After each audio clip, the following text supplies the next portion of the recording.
12 dreams for the Red Queen under crown of stone. 8 voracious beasts born from 8 restless nights. 4 nails piercing the flesh of the sinner. 1 prayer for the summoned, called by this song. 'Tis perhaps the countdown to oblivion for the once proud city of London. 'Tis perchance her inhabitants' last dance alone to face death and pestilence. Confronted by the eerie and unknown, mortals became desperate for answers. A flock's flight makes for an omen, the falling of a star a dire presage. Turning to priests for interpretation when there was no reason to be found. When religion failed, men turned to science. I saw them build such vain cities, crafting machines made for endless war. New questions flourished as old answers withered. What is darkness but lurking sun? What is wall but enslaved stone? What is glass but tortured sand? What is song but a call to arms? What is hate but jilted love? What is life but death pending?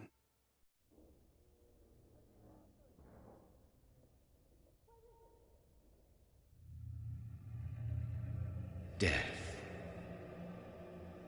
Since the apple was plucked from the sacred tree, mortality was believed to be God's punishment. A righteous snare to keep mankind from ascending to the stars. They were all so wrong. Death is not a wicked thing, nor some holy retribution. A true punishment would be to never know its sweet kiss. Awaken from the harshness and be born once more.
What have you done? Mary! Oh, no! Mary!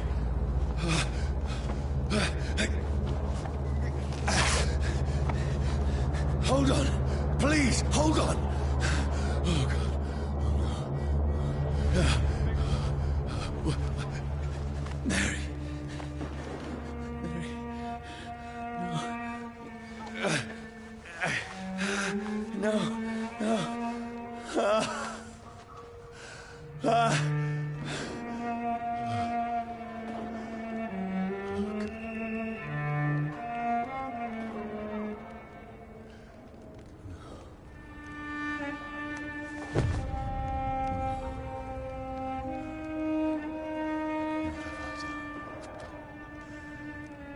This horror.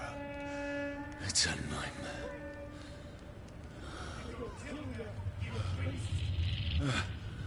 No!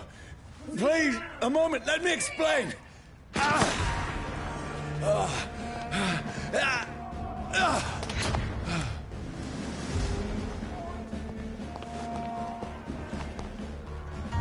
These patrols are after me. Watch yourselves! This one! No! No! Don't shoot! This is a nightmare. I need to get out of here. This can't be happening. Over there! There's one of them! No! Please! Stop! I mean you no harm.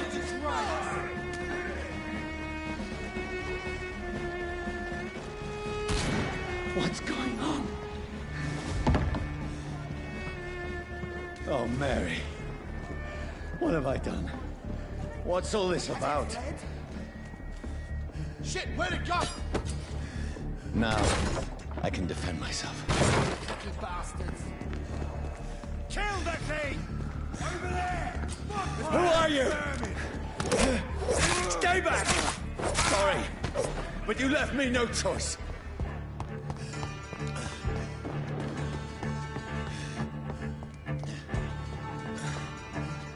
Who are you? Stupid beast! Sorry.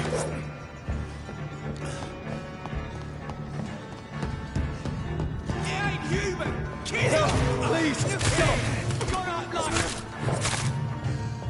Who are you? There's one of them verms! What do you want?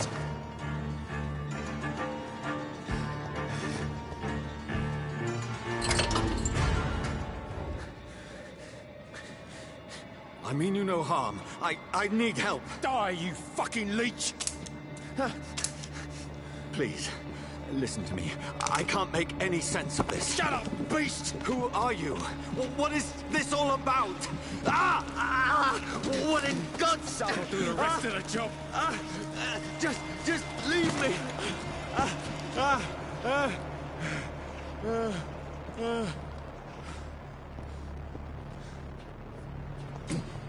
The sun. It feels like it's burning me to the bone. I need to find somewhere to hide. Right now! Let me go!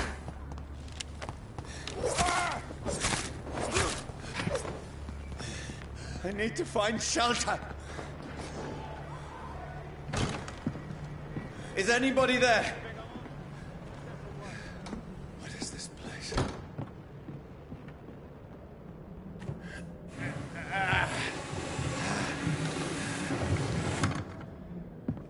The place seems abandoned.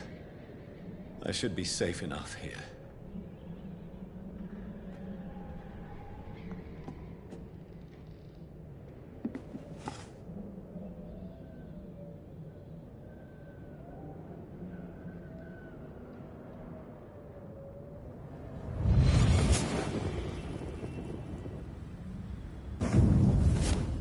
Brother.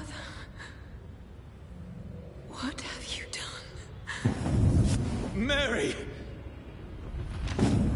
Mary! Mary, I'm sorry. Whoever did this to us, I will find them.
This one's dressed up fancy. Let's run through his pockets. Picking the dead's pockets? Are you serious? I've still a rent to pay. He's got no more responsibilities. What's this? Gold watch. Beautiful it is. We fancy it and share the takings.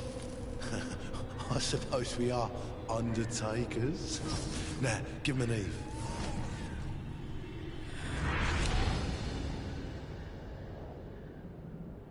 That's impossible.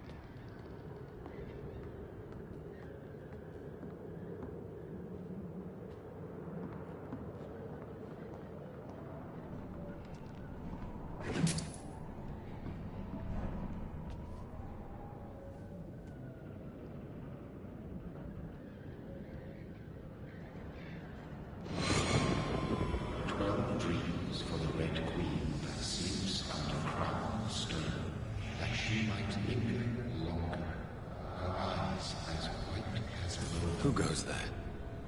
A prayer for sound my warrior song. A child born from darkness must take scent of his power. Who's there? Are you referring to me?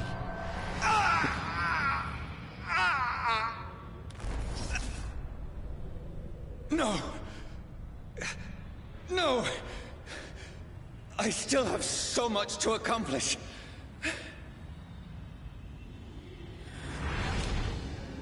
I still have so much left that needs doing.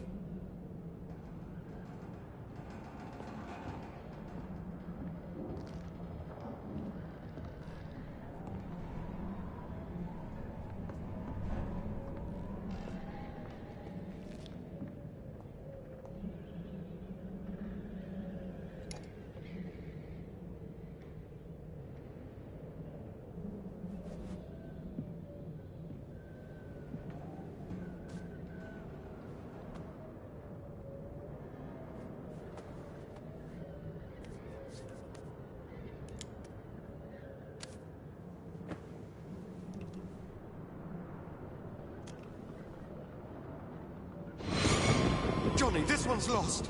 We need to leave. And now! No! There's time. I can save him. That's the enemy coming! The orders are to evacuate the hospital! Done. He'll live. And now what? We fight. Killing is a hell of a lot easier than healing.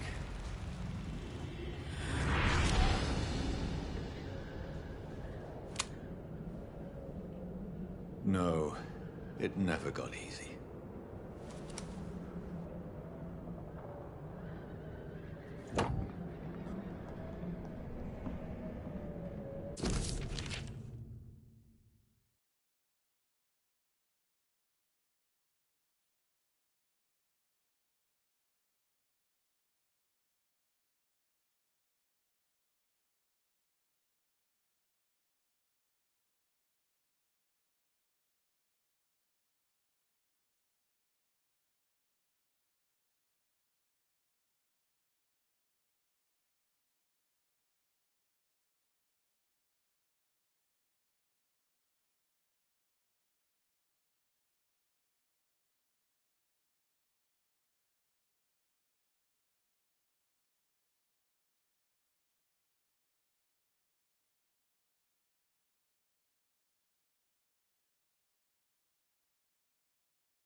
None of it.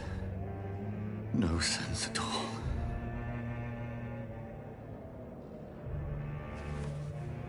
It's a nightmare. That's it.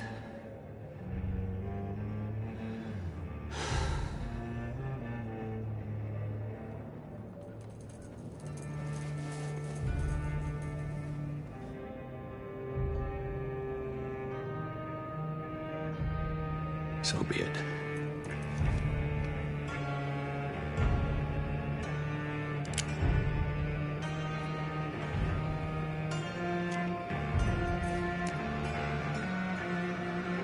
Rational thinking only.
This is absolute madness.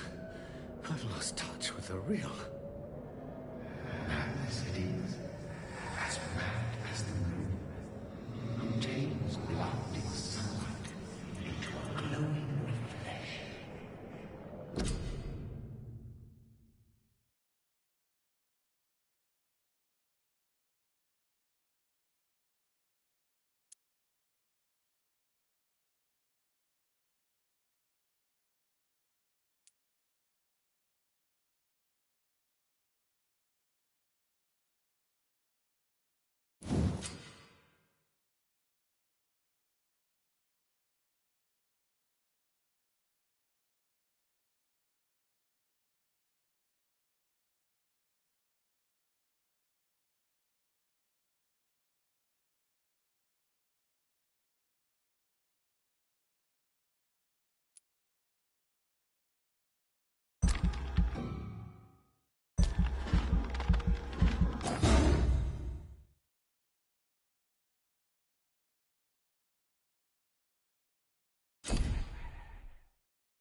That voice in my head.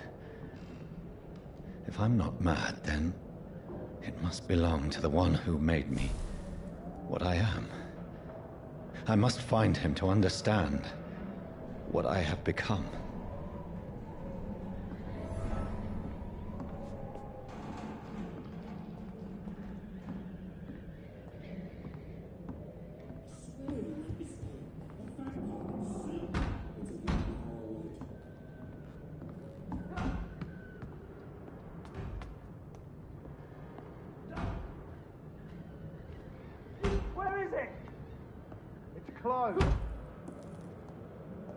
These people want me dead. I need to leave now.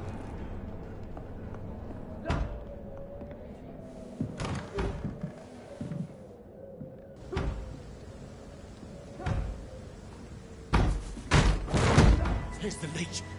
Here!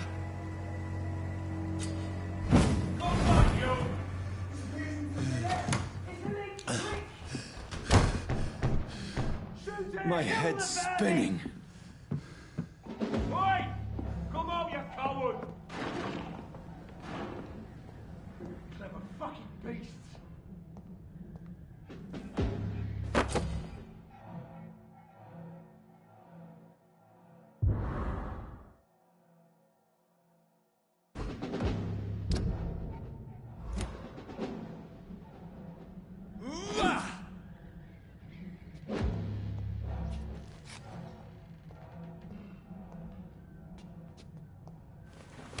I'm still in Southwark.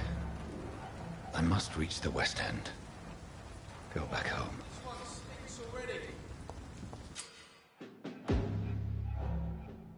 Die, vermin!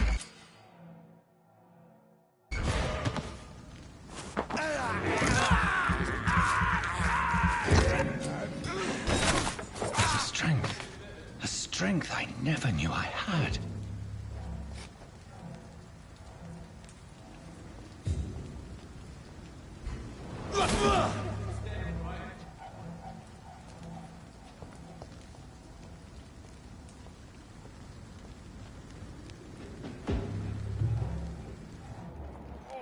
This one stinks already.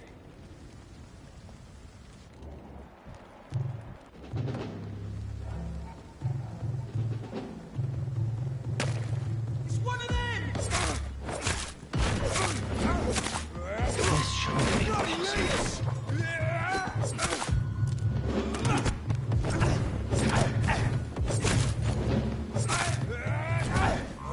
Every sinew, every fiber of my being is afire.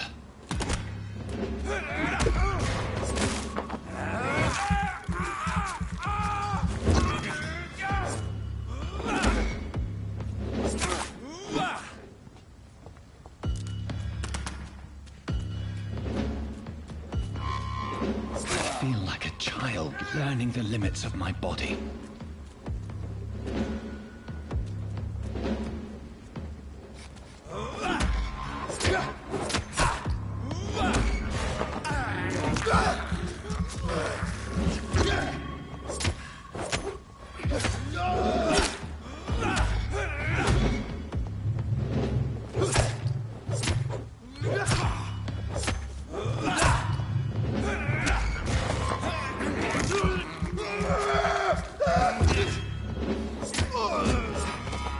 My strength, my reflexes. I'm not human anymore.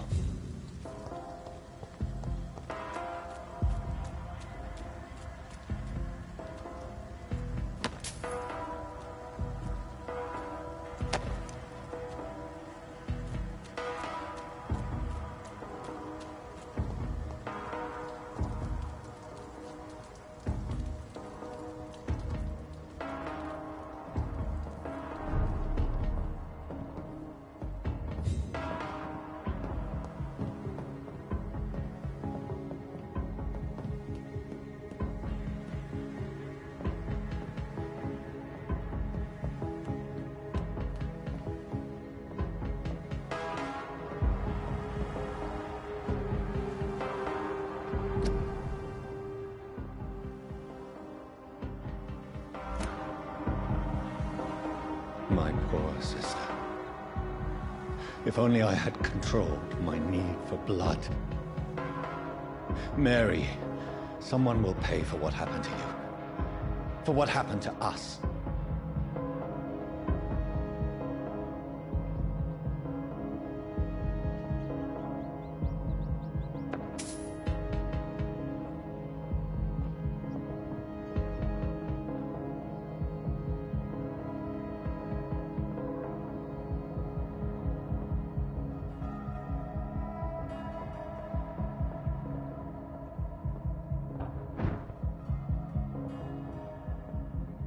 dizziness from the jump. I can now control it.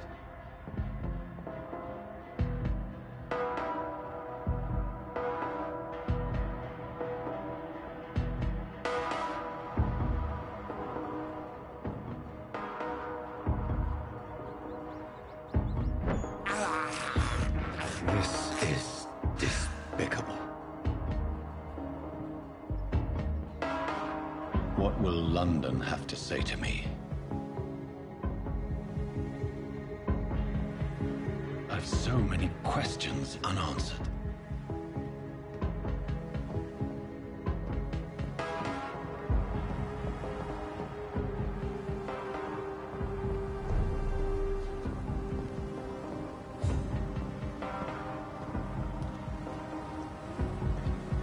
Another corpse. Have the very streets of London become a mausoleum?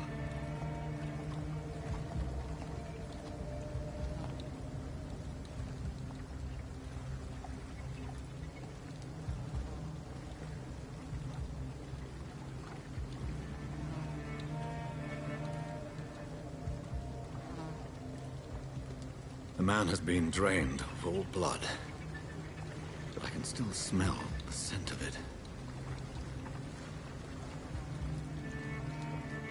I follow the scent's trail. Perhaps it will lead me to my assailant.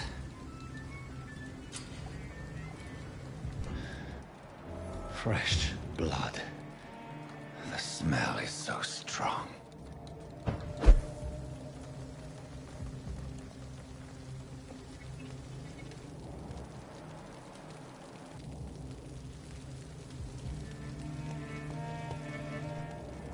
Where has everyone gone?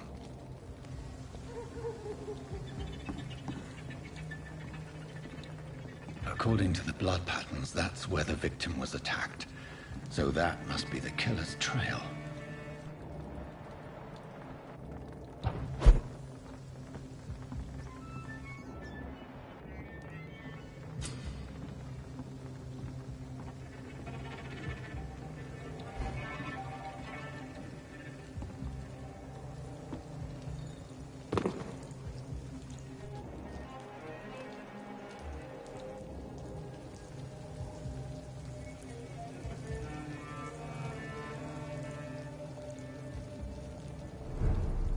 At last, a little life. To the turquoise turtle. It's a good thing you cannot see me now, Mum. Are they stupid or something? I've never even been to India. Whoever he may be, the killer recently entered this bar. Maybe some of the locals saw him. Poor Jack. He didn't deserve this.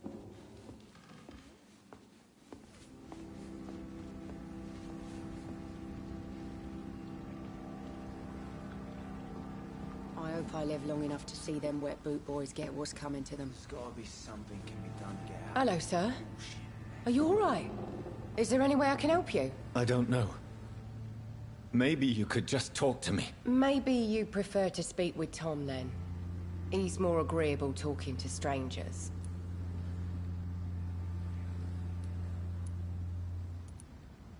I just want to talk.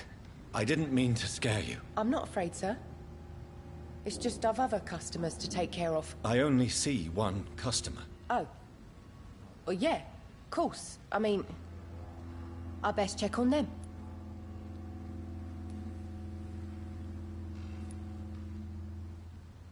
What is this place? This is Tom's bar, the Turquoise Turtle. I'm the barmaid here, Sabrina, if you want to know. You don't seem to have much business. Where is everybody? Well, most people are sleeping right now. And those that are awake tend to avoid going out. What with the murders and all. Are you always open this late at night? No, it's only since the epidemic started. Tom thought that people may need a safe place to stay. What's going on around here? Where is everyone? Too many dead, sir. First the epidemic, and now all these terrible murders.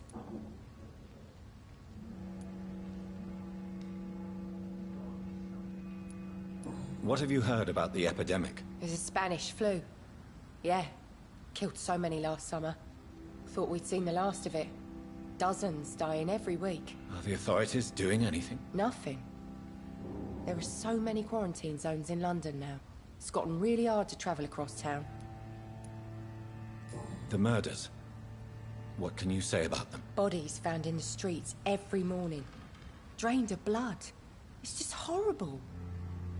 Some say the sewer dog is back. The sewer dog? What's that? No one knows. People have always disappeared around these parts. The ancients say it's the sewer dog coming out to feed. But now he's killing in the streets.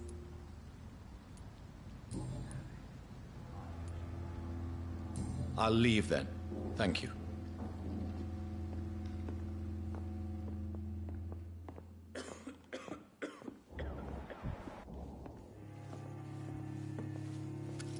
Good evening, sir. I wondered if I could ask for your help. Wow, you look like you need a drink. Yes. I apologize for my outfit. It's been a long night. Been there, seen that. Don't worry, things can only get worse.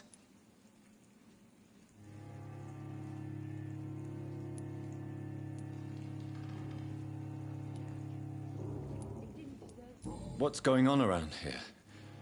It's like everybody is hiding. You must be new here. Have you not heard about the murders?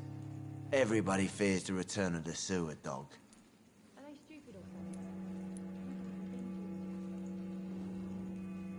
Who is this sewer dog? It's the local bogeyman. Convenient answer for every crime that happened for decades. You murdered someone, blame the sewer dog, eh? You make it sound like it's a fairy tale. People will always believe in monsters. It's easier than accepting their own darkness.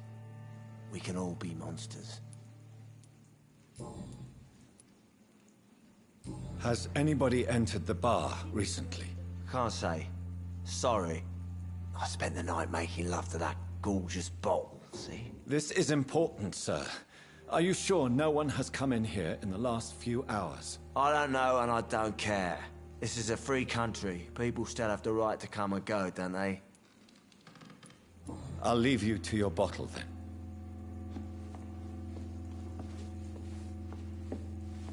I hope I live long enough to see them wet boot boys get what's coming to them. My God, sir, you look like Jonah's whale just spat you out of hell. Can I get you a drink? No, thank you. I'm not thirsty. Well, grab a chair and get some rest. This is going to be another long night.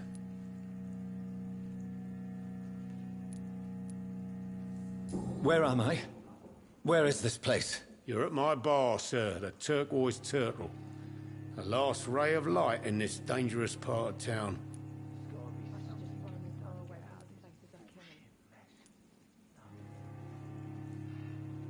So you're open all night? Yep. Figured people might need a place to rest in these dark times. Aren't you scared? Scared of what? All the bad shit happens out on the foggy streets. And I never go outside. Why is it going to be a long night? You must be new around here. Don't you know about the murders? Tell me more about these murders. Every morning for the last few weeks, bodies have been found. And those poor sods didn't die of flu. Do the police have any leads on a suspect? Even before the outbreak, coppers never came round here. We're on our own. People die in these parts all the time, and no one cares. I'm looking for someone who might have passed through here recently. Wondered if you might help. It's been quiet tonight. The only other person I've seen went straight up to his room. Thought it was kind of rude, actually. You mean he's still here? Well, yeah. He paid for the entire week. How long has he been here? He rented the room a few days ago and didn't say when he'd leave. Who is this man? What does he look like? Well, like a gentleman, I guess. Well-dressed, quite polite. A professor or something fancy like that. Always writing, reading notes. I need to meet this man. I have questions. Just climb the stairs and knock on the first door. I heard him open his window, so I guess he's still awake. And, Yes? no funny business, you hear me? This is a respectable establishment.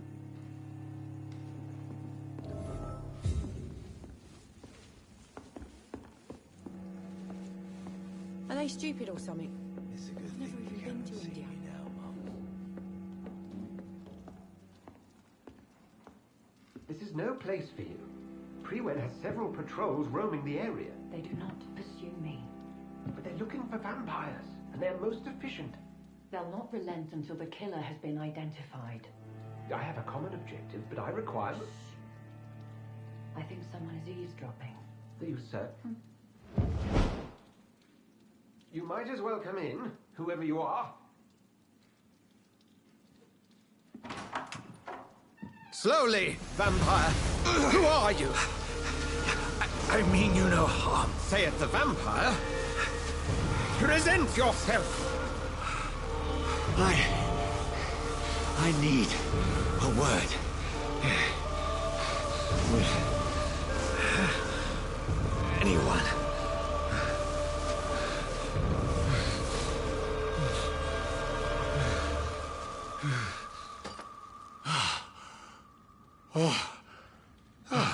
Well, that's something I can do for you.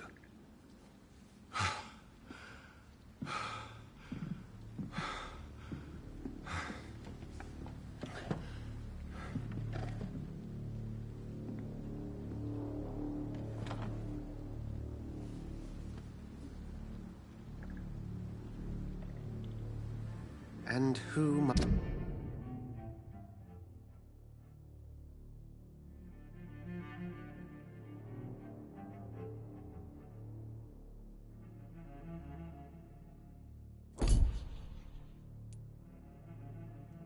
might you be?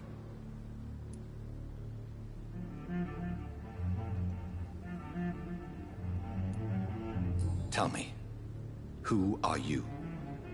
First, tell me what you want. Then I may tell you.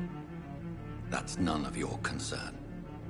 Sir, you have entered my room in the middle of the night, pale as a corpse and shaking like a tree. So please, indulge me. Someone is molesting people. In fact, killing them. Biting them. The calling card of a vampire. Like you.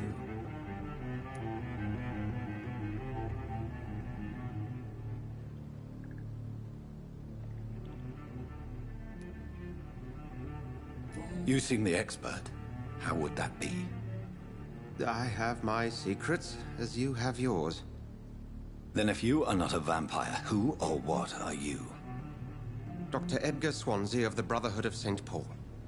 I am performing an independent investigation here in an attempt to understand precisely what is going on.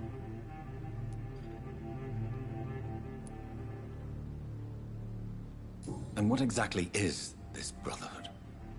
Sir, if the name is not familiar to you, then we shall discuss it another time.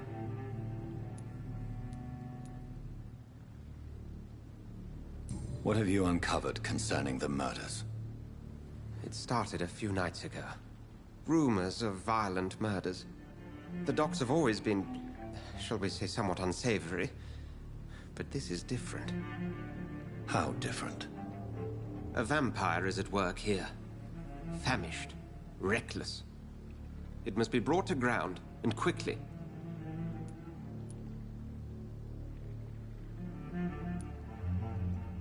Then help me find the culprit.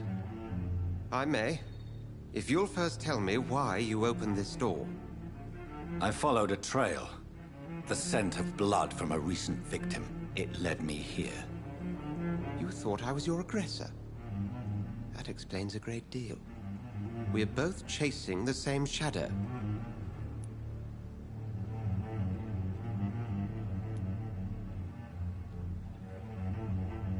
A shadow, indeed. Yet I heard his voice in my head. There was a moment I believed I was mad. You should let me handle this affair. You've no idea what you're up against. No. I will find the monster. He is mine. How will you do any better than I? But then let me ask you this. What are your intentions if you find the killer?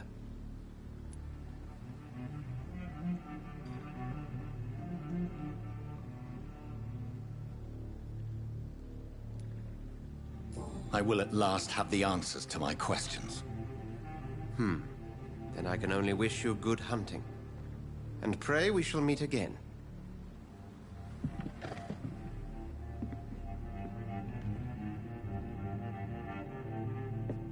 Would you be so kind as to leave the room?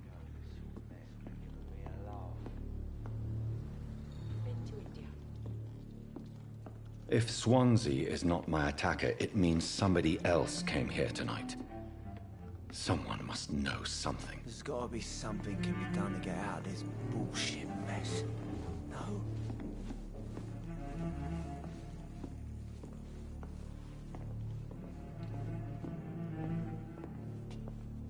Evening, sir. Can I help you? I have a few questions for you. Well, if you must. I spoke to Dr. Swansea. He's not the man I'm looking for. Now, I want the truth. The truth? What do you mean? I suspect that someone else was here tonight. And I don't think Tom wants to tell me about it. I'm just the barmaid here, okay? If Tom says you're the only visitor we had, then you're the only visitor we had. I can feel your fear, madam. Please, tell me what's going on. It's Will. William Bishop. He came in here earlier tonight and he... Well, I thought he was going to clock someone.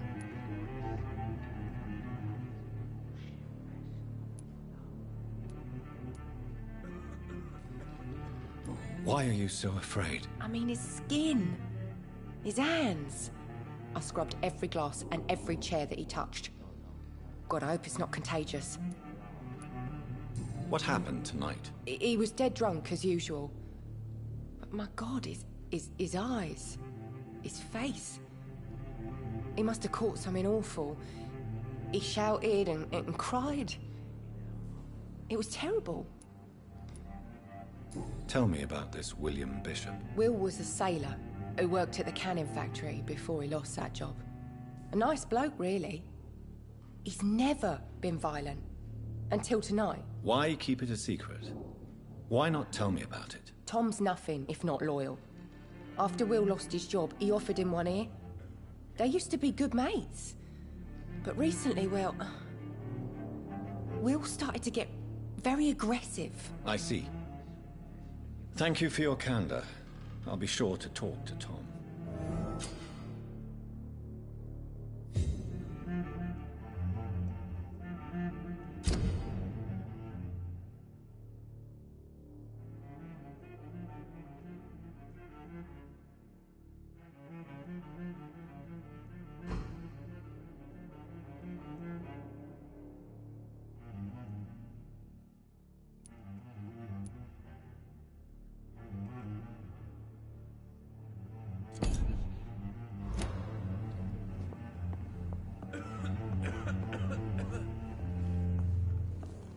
Stupid or something. I've never been to India.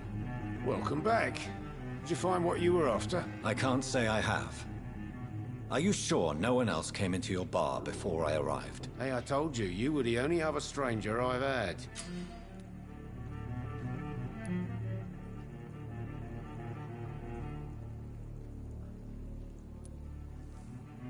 Tom, talk to me about the visit from your old friend, William. Yes, Will came by tonight, but he's not my friend anymore.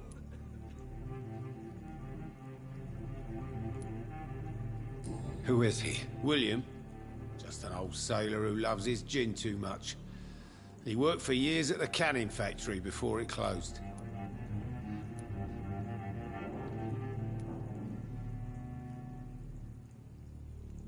Is he dangerous? Yeah. Like many drunks, he's all bark and no bite. He can barely stand up most of the time. How was he tonight? Was he different? Sicker than usual, perhaps. He whined and mumbled about how mean people were to him and how he'd like to talk to me outside, and then he left when I refused.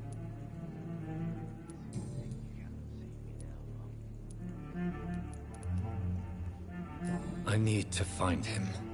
It's a matter of urgency. Do you know where he is? You could try his boat. It's up by the North Pier. He sleeps there when he's too drunk to get home. Please describe him to me. What do you expect? He's a tall, sick bastard with a bad rash and torn old clothes. William used to be strong. Now he's a mess. Thank you, Tom. If you see him, tell him I don't want him back here unless he cleans up his act, okay?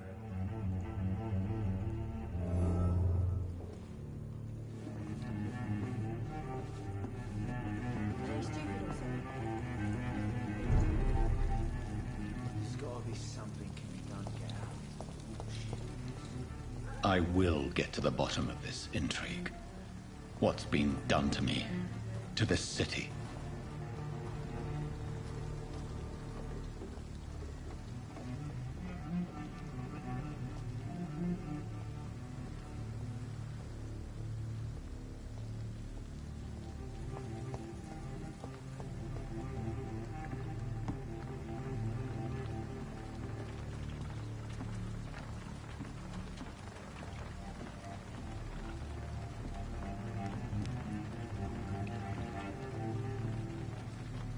The body is still warm. This man has just been drained of blood.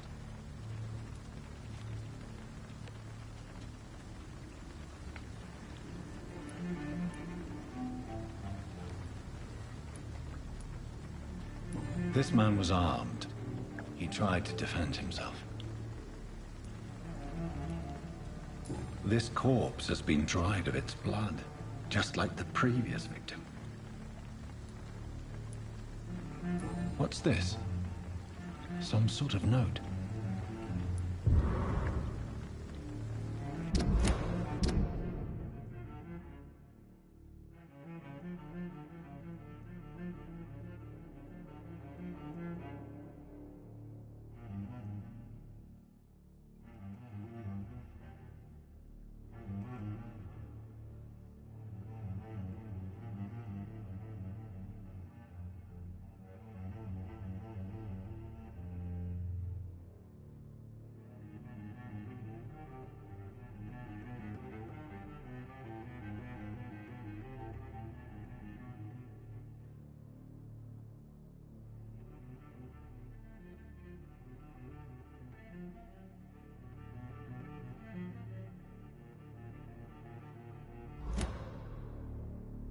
These men, they're a company of professional vampire hunters. Blood and empty gin bottles. This Bishop fellow is something of a heavy drinker. There are blood splats on the other side of the canal. I must reach that barge.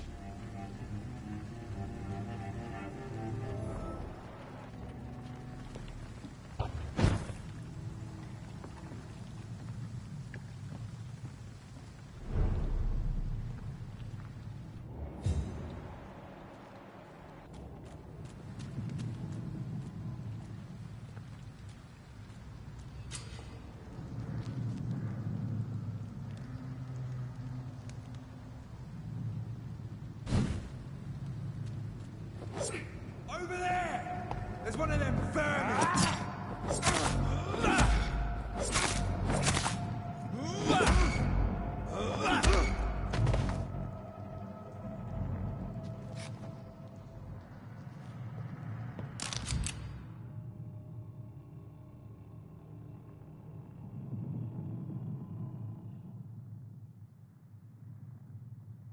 Ammunition crate. Good. I may need a lot of bullets. I feel like I'm back on the front line again. I'm cold.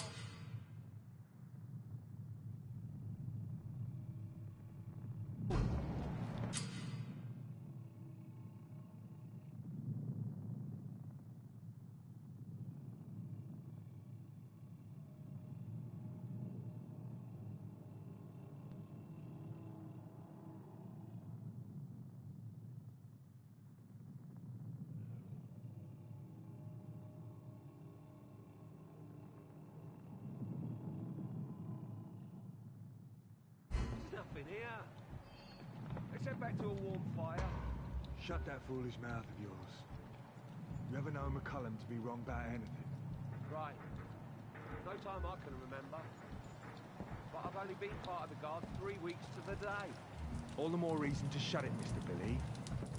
Lively! It's on to us! He's dead!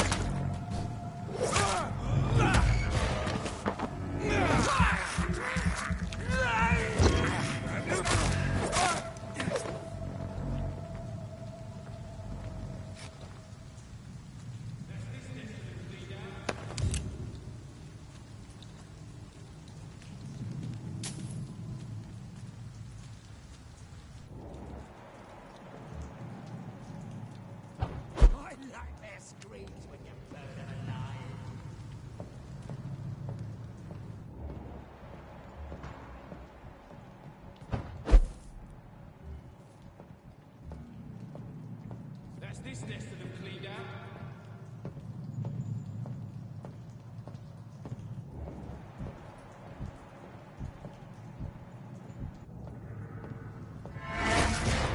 Over there!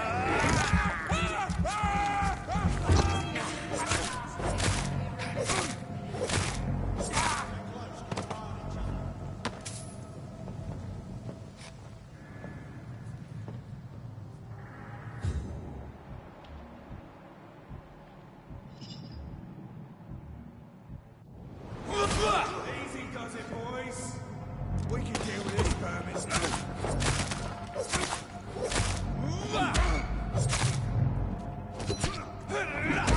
Bloody limbs!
I have this thirst for blood.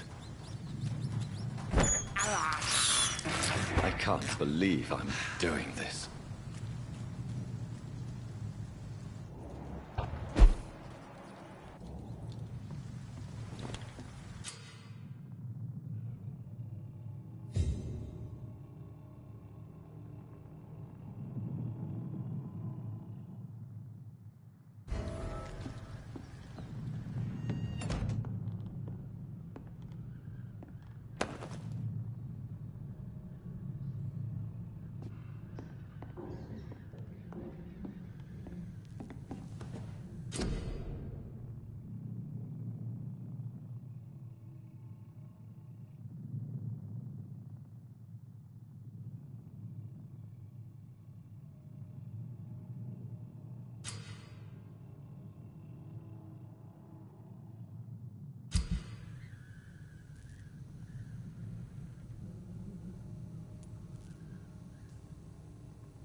fresh blood.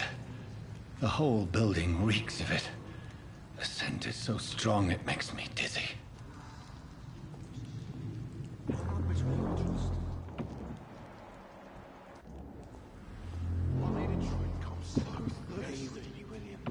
As one, we shall overcome this. Forward. No.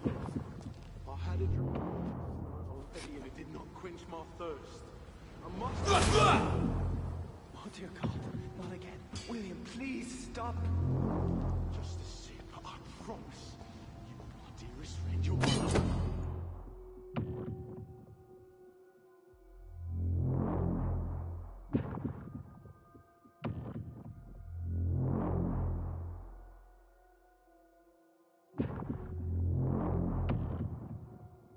Last and dearest friend.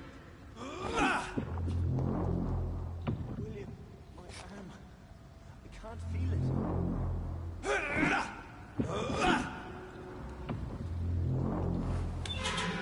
This place reeks of bloodshed.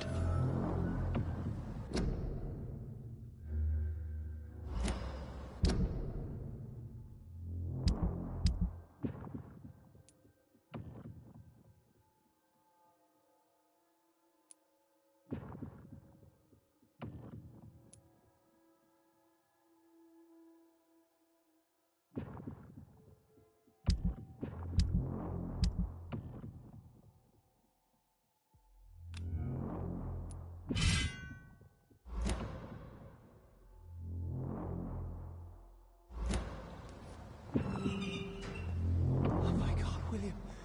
I can't stand it anymore.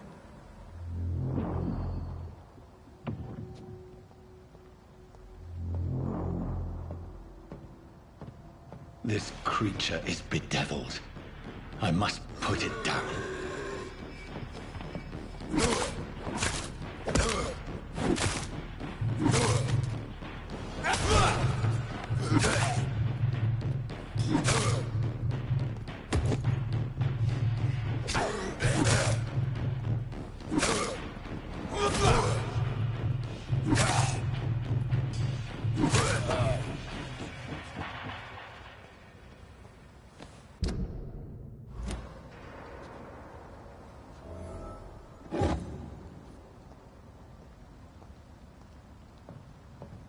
William, please, stop. William was an honorable man. I could have saved him.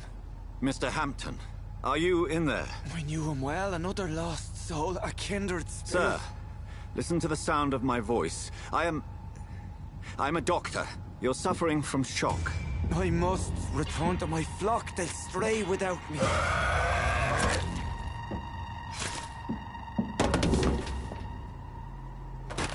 Remember, certain skulls are every bit as resistant as we are. Who are you? What do you mean by Skal? You truly are a newborn. I should have realized. Wait. You are the woman from the bar. Are you... like me? Can you help me? I believe, sir, I already have.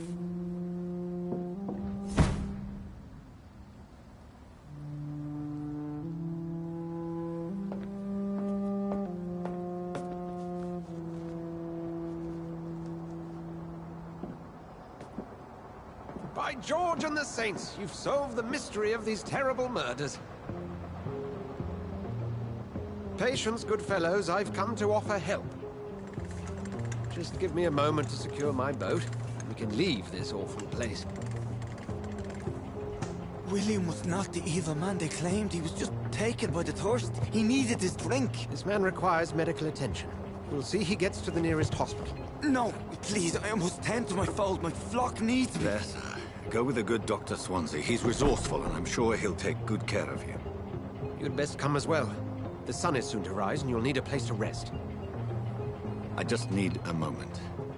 If I can learn something about what has happened to William, I'll be a step closer to understanding what happened to me.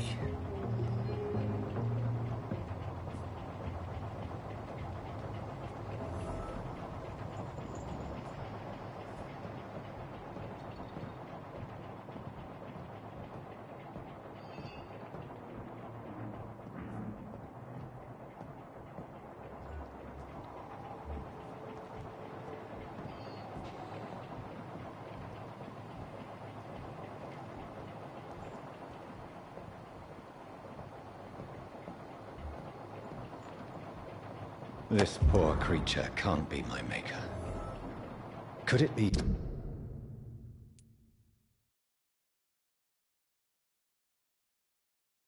some subspecies of vampire? I must find a place to analyze the blood.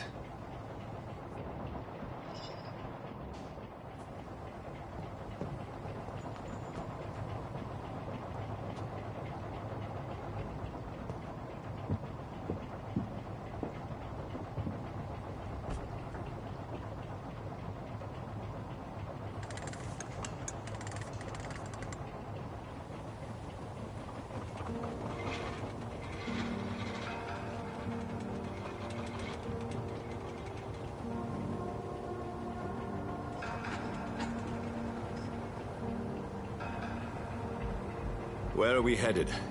We're on our way to the Pembroke Hospital. It's just across the canal. They'll have a bed for poor Mr. Hampton. William was... what manner of creature was he? Predator, prey, villain, and victim. Who can say?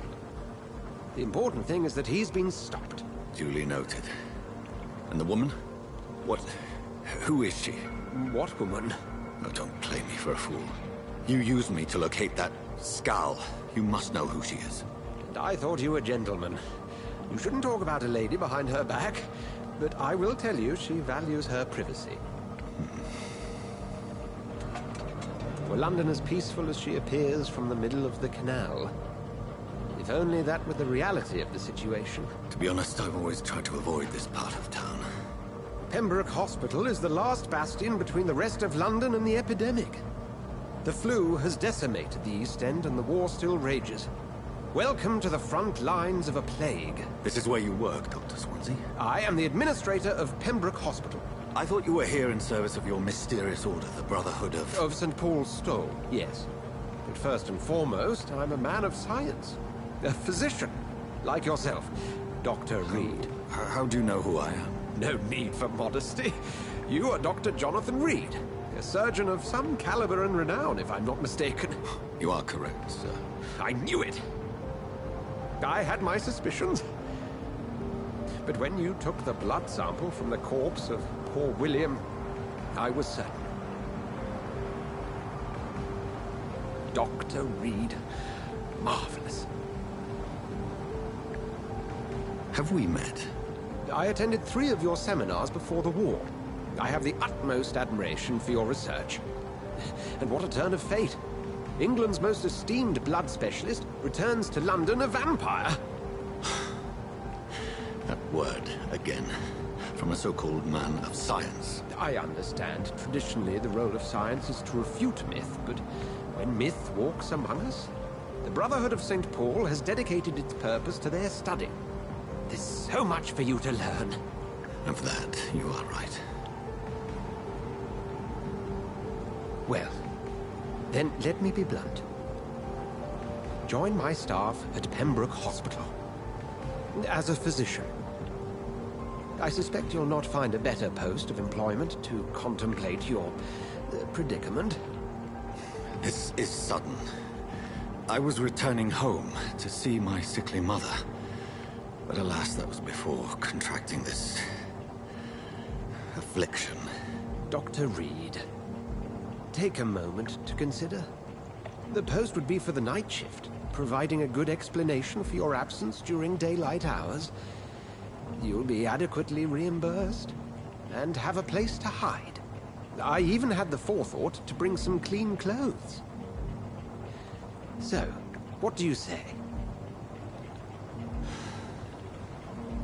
It seems I have little choice, but yours is a generous offer, so I thank you. Brilliant! Oh, Jonathan, this is one for the book, and the beginning of a beautiful friendship.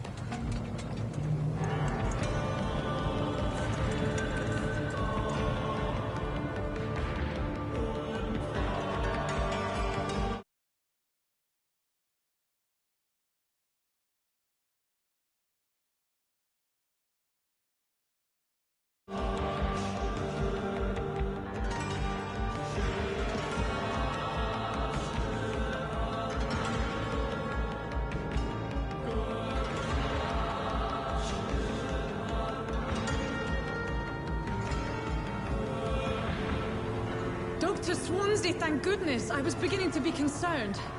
Worry no more, Nurse Crane, for I bring good news. Oh, Doctor, what a night. We lost 2 more patients. Nurse Scow said she couldn't take it anymore and resigned. Yes, well, I'll make a new rota in the morning. In the meantime, find a good bed for Mr. Hampton. Be sure to pay attention to his needs. Of course, Doctor. Oh, and Dorothy? Yes, Doctor? Dr. Reed here has just returned from the front. He served King and Country and will be joining us here at Pembroke. We're very lucky to have gained a surgeon of his talent, and one so experienced in blood transfusions. That is good news indeed, Doctor. Oh, yes.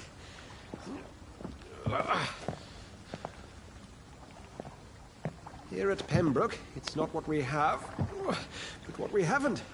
It's only thanks to Nurse Crane and the staff that our ship doesn't sink. If you have any questions, just ask her. Duly noted. Thank you. Your assistance is required, Dr. Swansea, immediately. Welcome aboard, Jonathan. We'll catch up after my rounds. I'm coming, Nurse Crane. I'm coming.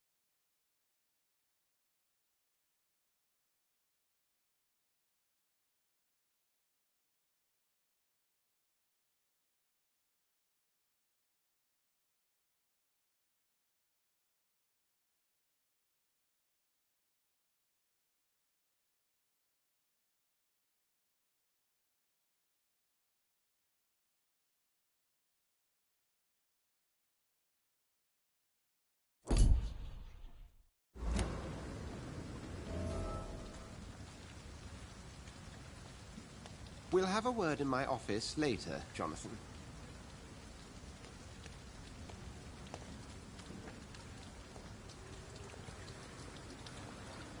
Come on, you bastard! You can do better than that! Nah, it's my turn!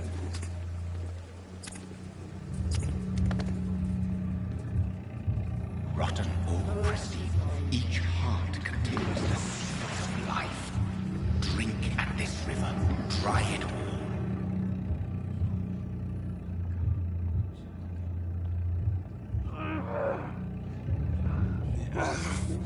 Oh, come on, you bastard! I won't bite. Sir, please. You've lost too much blood. Calm yourself. You think I didn't notice? Stop your staring and get me to an hospital, you arse!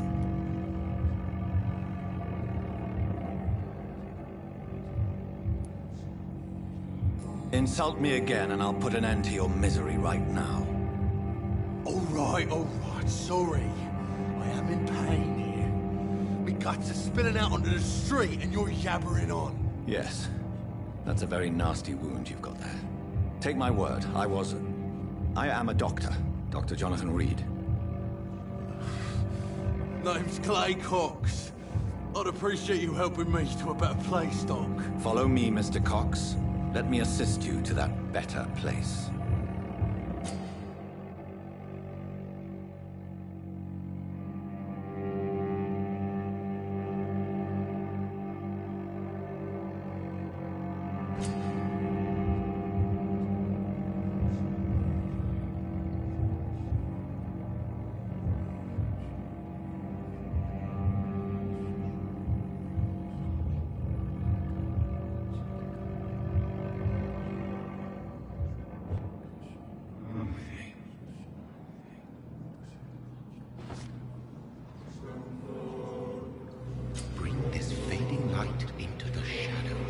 Dance with him the dance of life and death.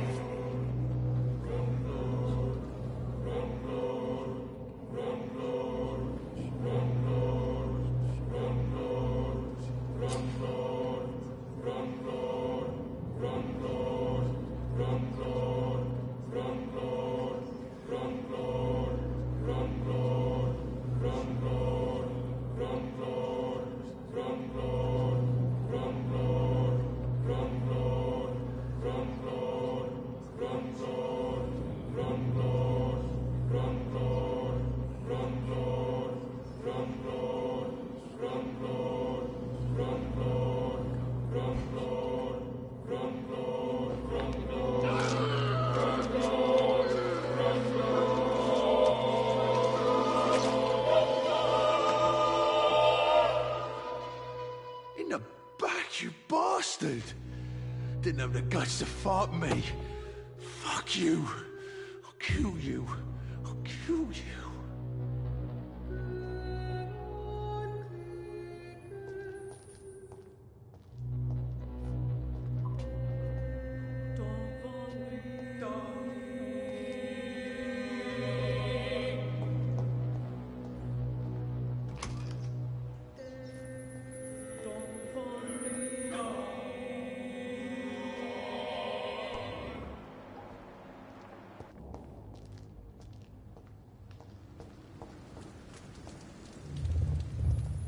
Taste a life, to embrace its most intimate secrets.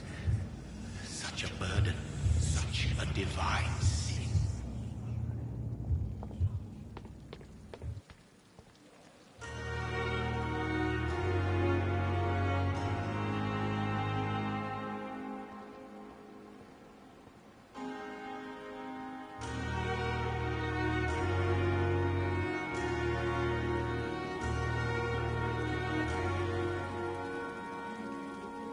Doctor, where have you been?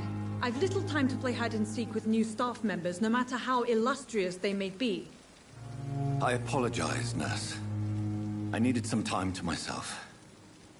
This has been the longest and strangest night of my life. You delivered poor Mr. Hampton from a terrible fate. The means to that end should be of little concern, Doctor. Thank you, nurse. What can I do for you? Dr. Swansea insisted we provide you a quiet office.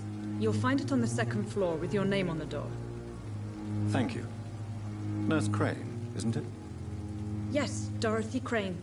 Welcome to Pembroke Hospital, Dr. Reed. Your office has been prepared. I would like to ask a few questions first.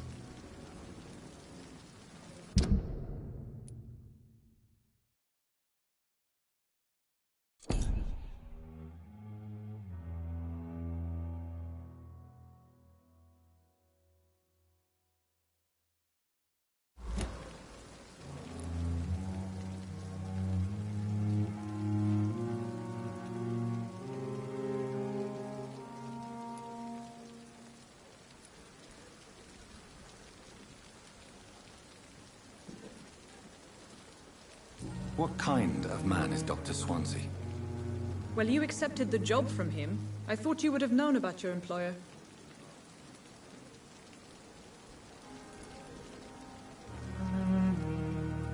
It's right to assume Dr. Swansea knows far more about me than I do about him. You'll get to know him soon enough, and better than me. The administrator has better things to do than mix with us.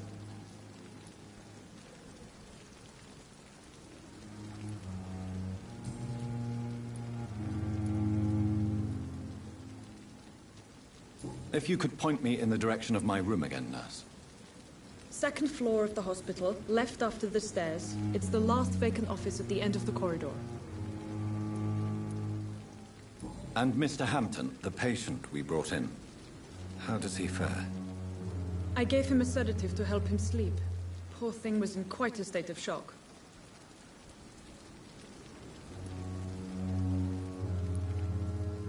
Thank you, Nurse Crane.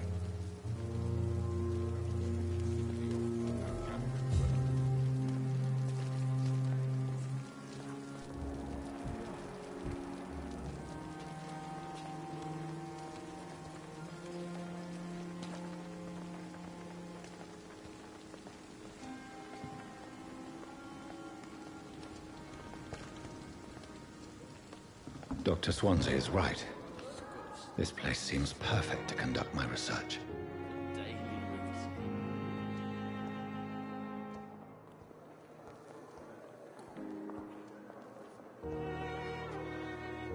Good evening, miss. I'm Dr. Reed, the new surgeon at the Pembroke Hospital. And who are you? Your name has no meaning to me, mortal. You're nothing but dust blown by the winds of eternity. I beg your pardon? What are you begging for, mortal? My clemency? Well, tonight maybe I'm inclined to mercy. You'll never forget the night you met Thelma Howcroft. You keep calling me mortal. Why is that? And if I'm mortal, what are you? Well, Dr. Reed, if you must know, I'm a vampire.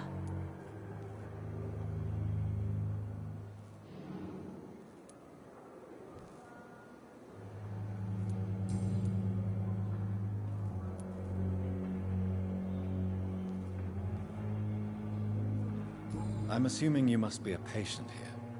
Am I right, Miss Howcroft? It's only a cover. To hide from my enemies. I can leave whenever I want. As a woman, a spirit, fog, or bat.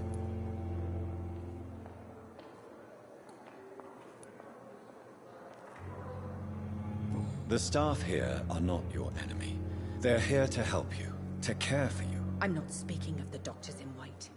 I'm speaking of the men and women who hunt me. For I am a vampire! I see. Don't worry. These people will not find you here. I'll personally make sure they leave you alone. Thank you, mortal. But do not interfere with them, for you are no match for those that hunt me.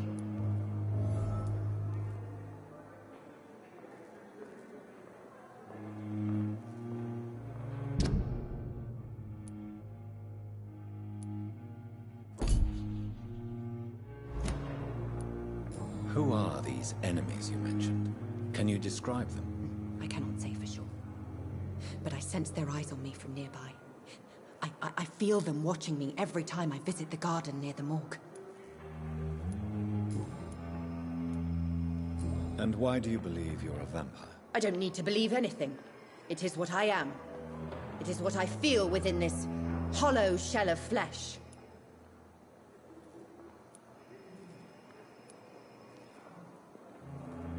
I see. Have you ever heard of Cotard's syndrome, Miss Howcroft? Never. It's a mental illness discovered by a French neurologist named Jules Cotard. The affected patients are delusional. They believe that they are putrefying, that they are dead, a ghost or a ghoul, or in your case, a vampire. Delusional, you say? Oh, sad and petty mortal.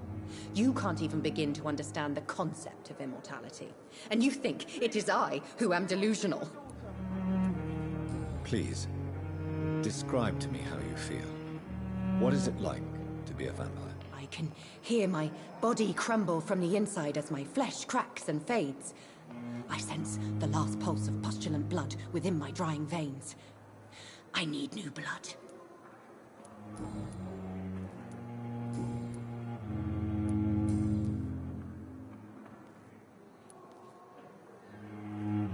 Who are you really, Miss Howcroft? I mean, apart from being a vampire.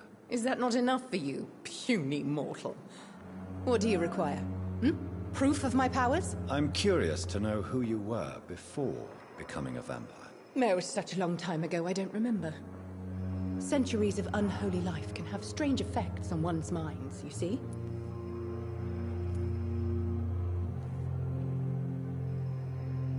Do you require my services, Miss Howcroft? I have no need for your medicine, Dr. Reed. Blood is the only drug I need. Do you require my services, Miss Howcroft? I have no need for your medicine, Dr. Reed. Blood is the only drug I need.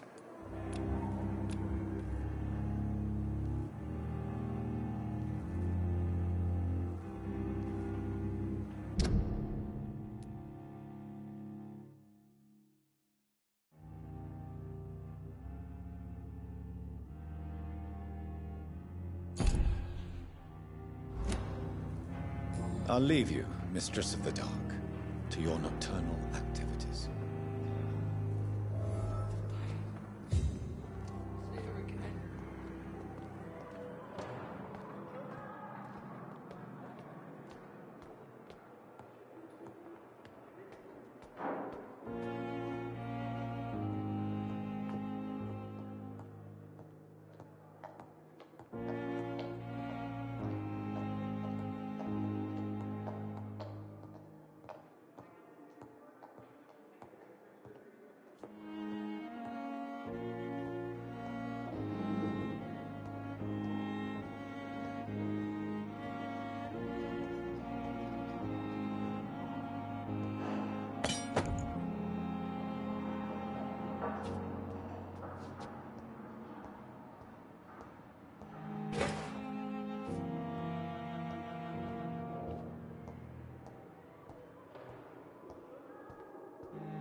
This must be the place.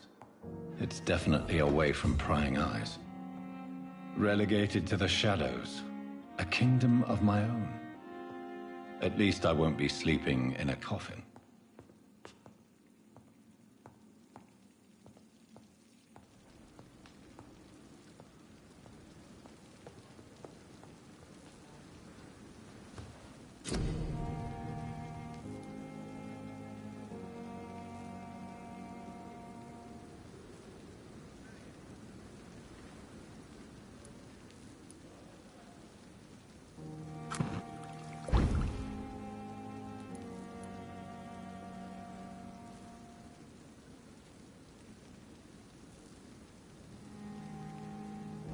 William Bishop's blood is much more unstable than human blood and shows extensive mutation. But this is not what happened to me. I must keep on searching. The sun is about to rise. I can feel it. I'll continue tomorrow night. I have so much time now.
I'm to stay here until my research is complete, I'd better learn to hide my true nature from the mortals.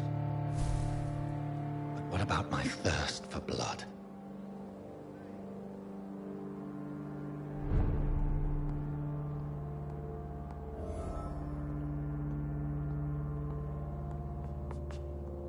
Come on, I don't have all night.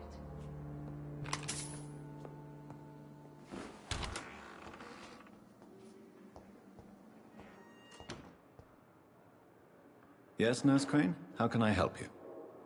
I'm so sorry. I know Dr. Swansea wanted you to rest, but we have somewhat of a crisis. A crisis, you say? Our supply of antiseptics is nearly depleted. I was hoping there was another box up here, but...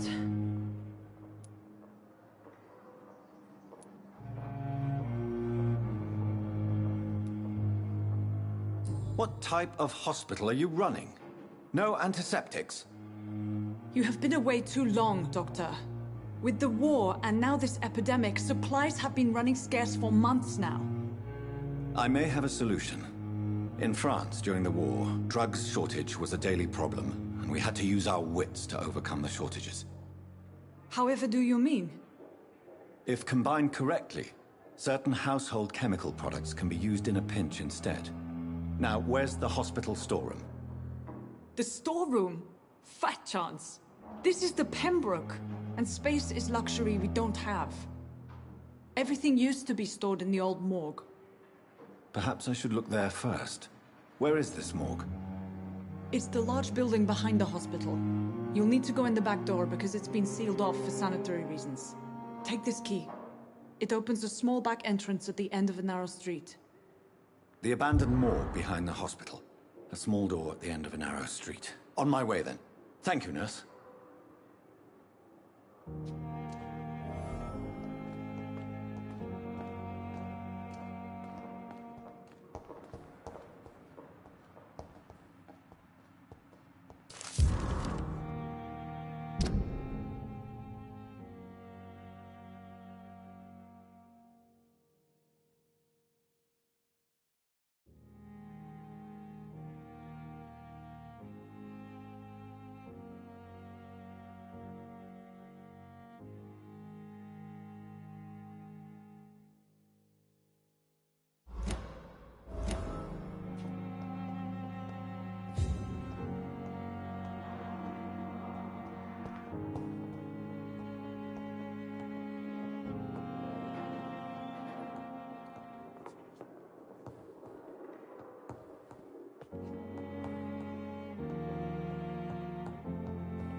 It's locked.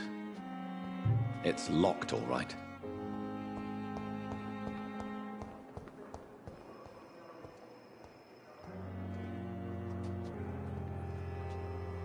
Yes, Doctor?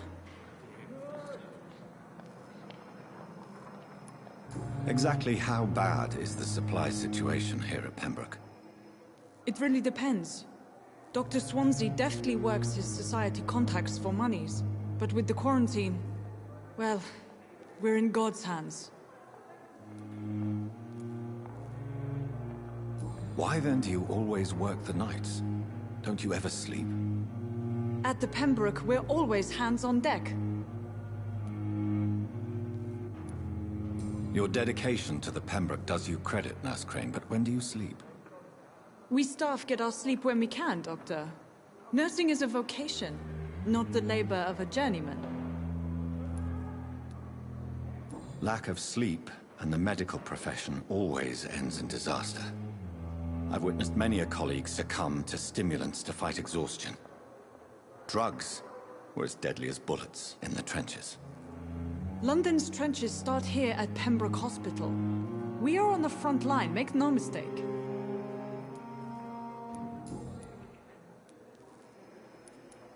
That's all for now, Nurse Crane, thank you.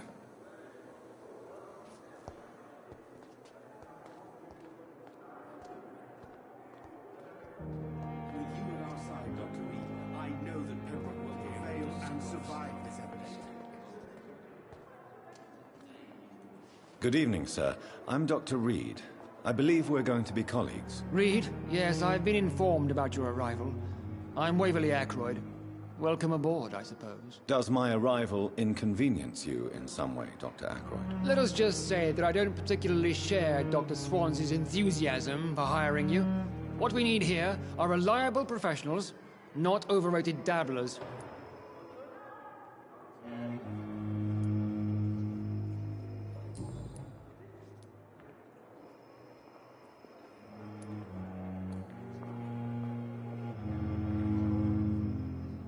It seems you have bad memories of your military service. I refuse to see this industrial slaughter as scientific progress. War only reveals the worst in men. We can at least agree on something, Dr. Ackroyd.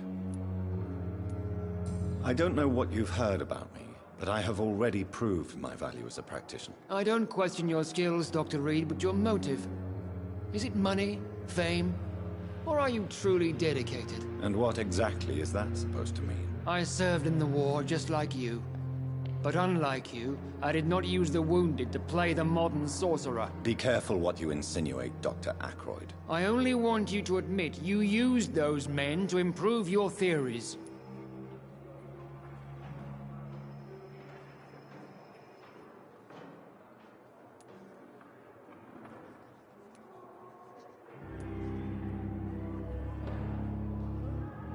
I don't see any reason why I should justify my actions to you. That's true, Dr. Reed.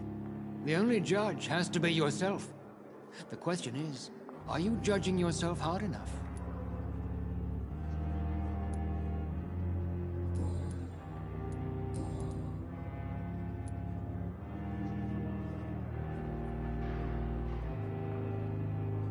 If you have a problem with me, Dr. Ackroyd, please feel free to tell me. Dr. Swansea has imposed your presence on this hospital without asking anyone's advice.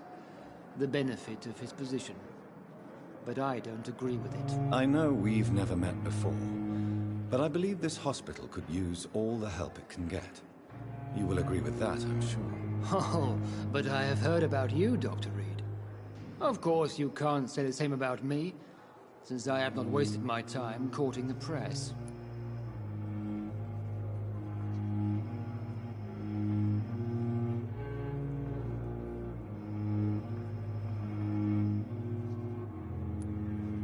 Aren't you too old for such jealousy?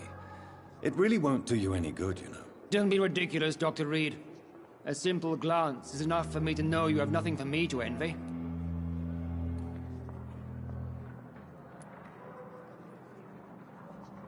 Since your tenure in this hospital is longer than mine, perhaps you can tell me more about this place. Let's just say I'm tired of the carelessness around me.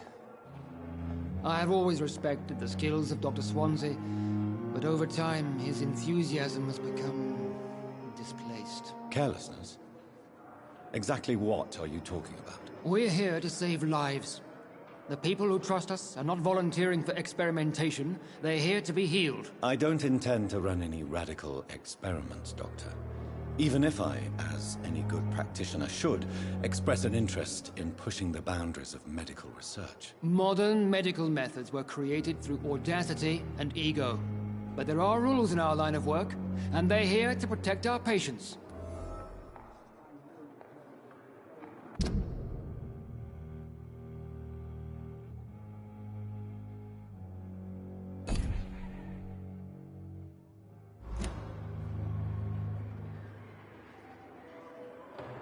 Do you need my assistance? Not at all. I'm sure that you are used to gaining people's trust with your impressive skills. Well, it will not be the case with me.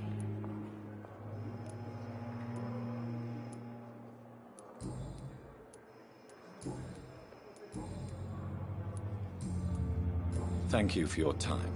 We'll talk later.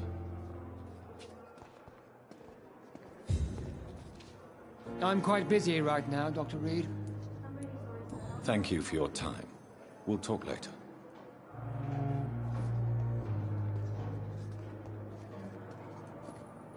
Good evening, nurse. Good evening, Doctor. I don't think we've been introduced yet. My name is Pippa Hawkins. And I'm Dr. Jonathan Reed. Dr. Swansea has recently offered me a position in this hospital. Well, it's a euphemism that your help will be appreciated, Doctor.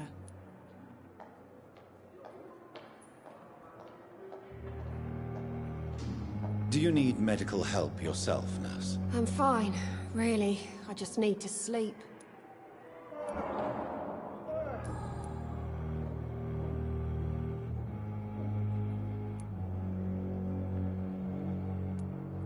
How would you describe the situation at the Pembroke Hospital? It's serious. The flu is wreaking havoc amongst the staff and patients. We are running out of everything.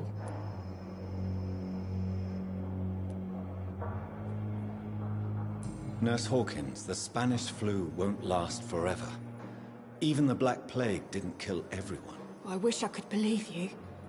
But what if this epidemic was worse? What if in the end, nobody was spared? You must get a hold of yourself, nurse. Sorry, I'm exhausted. No one has any idea when this epidemic will be over.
How is the Pembroke staff coping with the epidemic? Well, not well.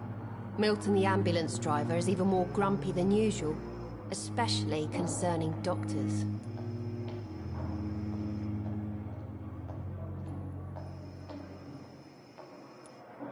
Why is Milton grumpy on a daily basis? Is it just an act? Milton's not the kind of man who's bothered about a bad reputation, whether he deserved it or not.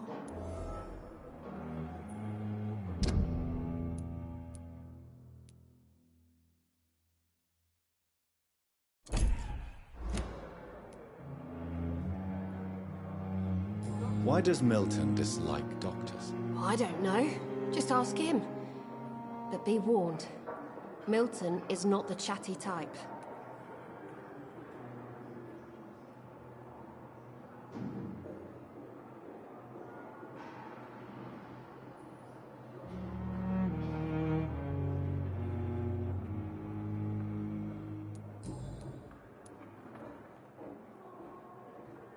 How long have you been a nurse? Well, long enough to see that the epidemic is winning. And no matter how qualified you are, don't tell me you'll change that.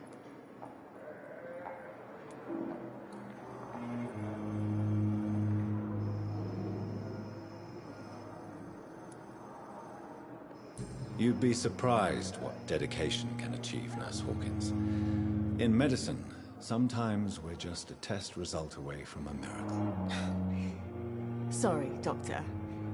I don't want to sound bitter, but I'm just too tired to give a pep talk like Nurse Brannigan.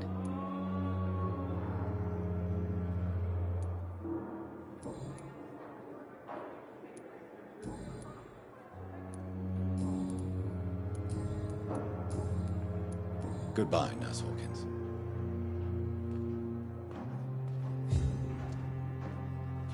With you at our side, Dr. Reed, I know that we will survive this epidemic.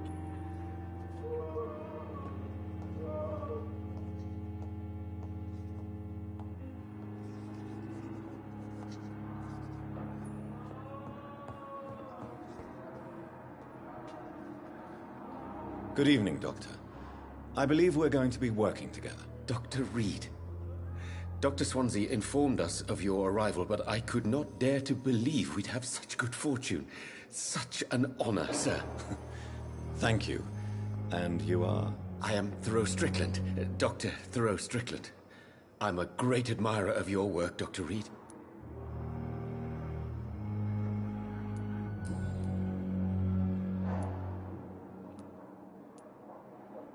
What can you tell me about the Pembroke? Well, it has always been an honor to work with Dr. Swansea. But with your arrival, I can't think of a better opportunity to learn about blood transfusion.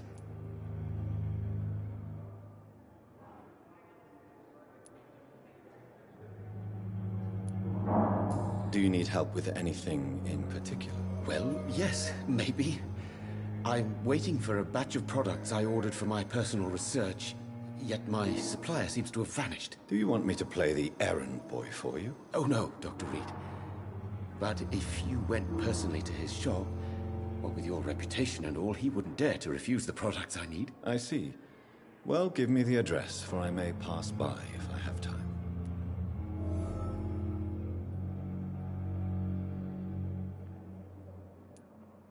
You seem quite optimistic. It's a rare and precious attitude in these difficult times. I'm convinced that this epidemic is a test of endurance and dedication for us men of science. Questions remain about our capacity to resolve the situation. True, true. Last summer, during the first wave of the epidemic, I used to joke with Milton about the extra work. We're not smiling now.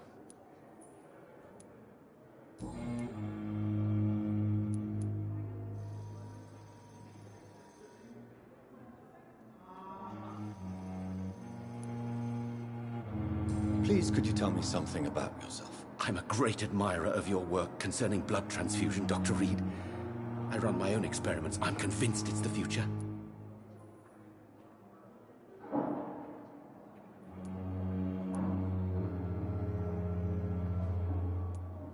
I based my technique on my mentor's research. He helped me perfect my method.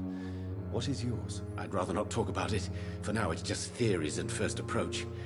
My process is purely experimental and unsuccessful. As long as you're cautious and methodical, you may remain empty-handed, but you won't fail. You're not the first one to warn me, but I am convinced knowledge is the main weapon against the ravages of this epidemic.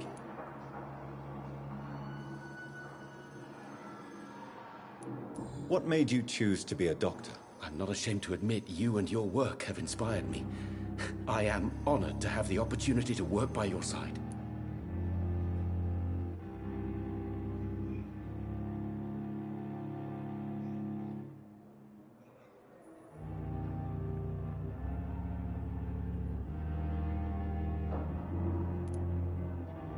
It's always a pleasure to share scientific and medical knowledge with someone eager to learn. I'll be glad to help you if I can. This epidemic may be the century's most terrible disaster, but I'm convinced that we, as doctors, are the only ones able to defeat it.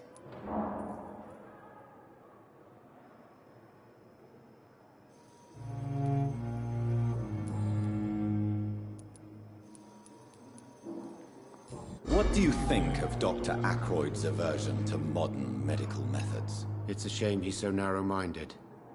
Dr. Swansea taught me that science is about exploring uncharted territory. I'm convinced that's true. With the influenza and all that's going on, you should put your differences aside, don't you think? Why is it so difficult to work together? I believe that if Dr. Ackroyd had been the one to discover the transfusion process, he would be the first to recommend its use. So you believe it's just a question of jealousy and pride? Dr. Ackroyd is as proud as he is blinded by his obsolete concept of medical science.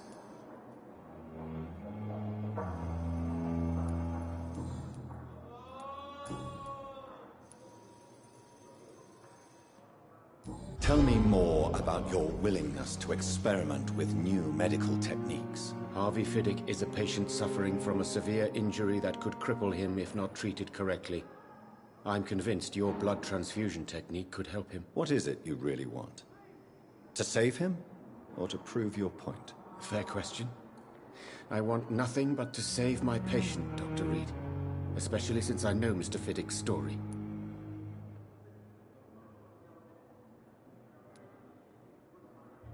Tell me Mr. Fiddick's story. Our first diagnosis was compromised because Mr. Fiddick lied to us about the real origin of his injury. He first claimed it was an accident. But why would he hide such crucial information from us? Because he is a proud father, ashamed of putting his children at risk because of his own negligence.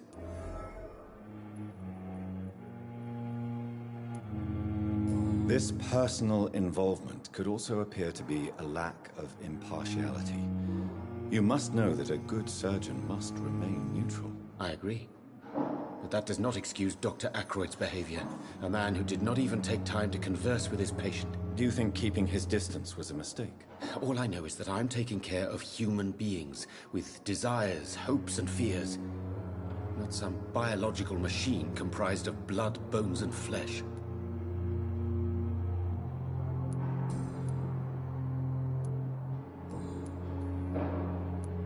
Goodbye, Dr. Strickland.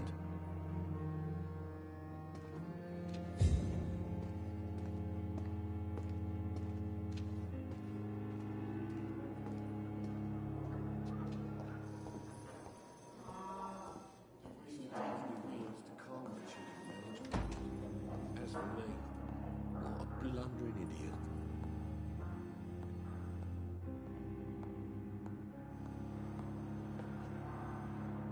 Good evening, sir.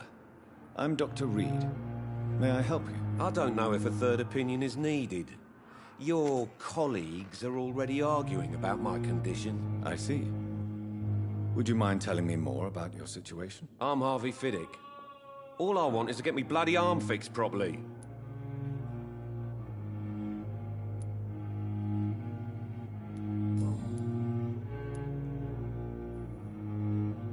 Tell me about your injury, Harvey. Why do you feel so guilty about it? My wife died because of me. And now I may lose everything because I've been careless enough to hurt myself. What an arsehole.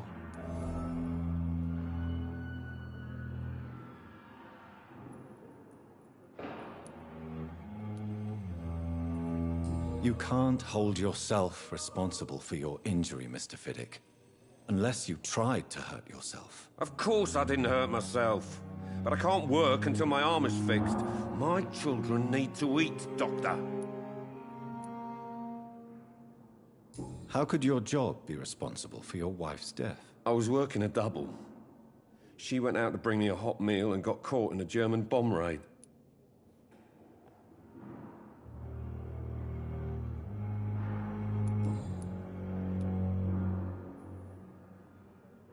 Tell me more about the death of your wife, Harvey. 1915. I was in the army, building workshops for the Royal Flying Corps. Helen was happy I wasn't sent to the front. What happened? The Germans sent Zeppelins to bomb the construction site, but they missed their target. My wife was bringing my dinner when the bombs fell.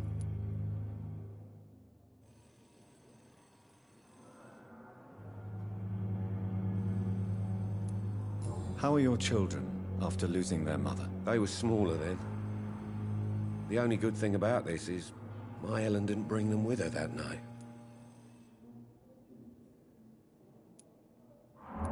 I'm sorry for your loss. So many died during the bombings. I served in France and witnessed the carnage there. I would like to say that she didn't suffer. Truth is, I have no idea. I just know that I'm all that me kids have. Poor little bleeders.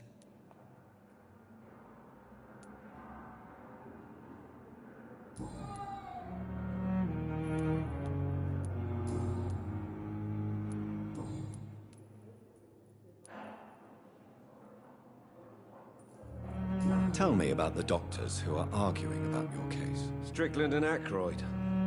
They both want the best for me, but there's a lot of pride there. Doctors are no different from carpenters, it seems. What do you mean? I often had professional arguments with rivals on a building site. Difference is, I disagreed about wooden nails, not flesh and bones.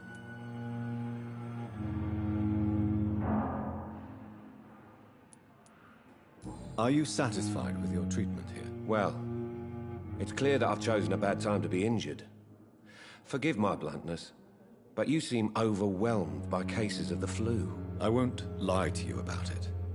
I'm afraid we are. Are you sure you don't want to operate yourself, Dr. Reed?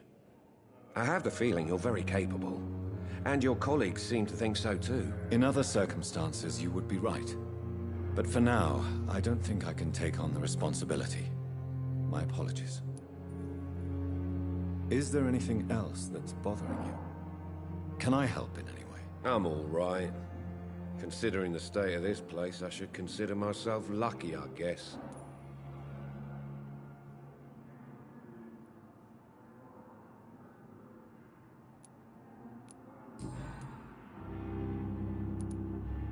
Tell me about yourself, Mr. Fiddick. I'm just a regular guy waiting to get his arm fixed, so I can return to work and to my family. I was more curious about what you were doing before being hospitalized. I'm a carpenter, and a good one too. But that means I need both arms to feed my family, Dr. Reed.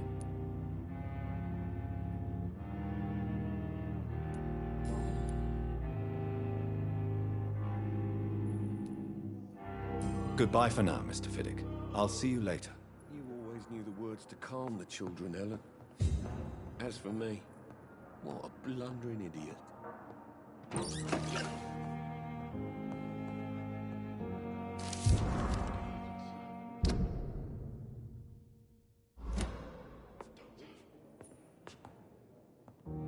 My sweet girl reads me like a book. I never could keep anything from her.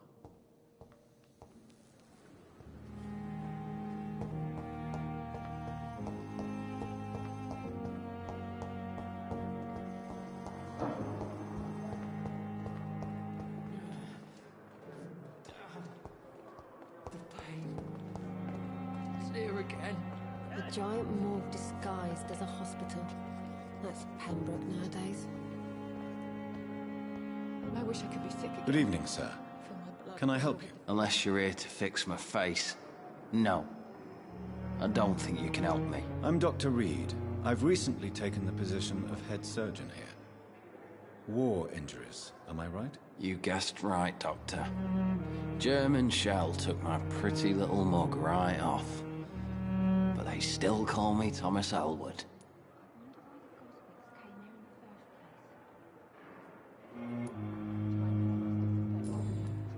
But the suffering continues.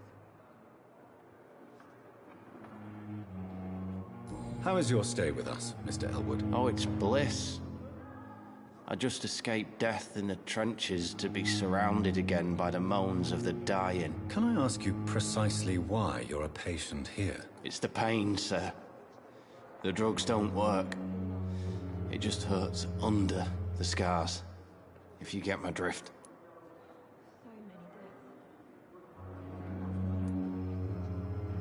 Soldier, do you need assistance? I'm fine. Just do something for this pain, will you? That's all I'm asking.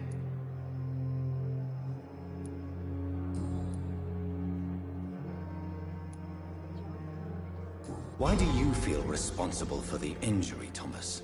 What really happened? I wasn't disfigured by any German shells. It happened during my leave. It was an accident.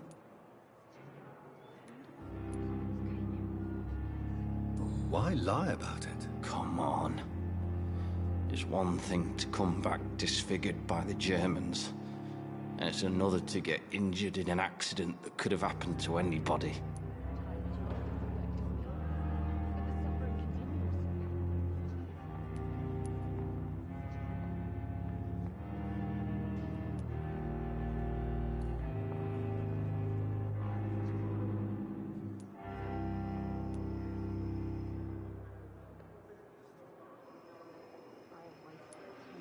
Beauty is not everything, Mr. Elwood. Says Mr. Pretty Face.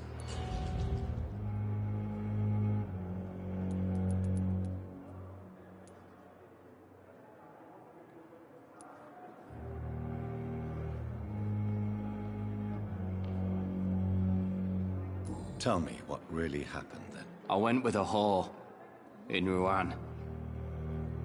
Dead drunk I was. The hotel was a shithole.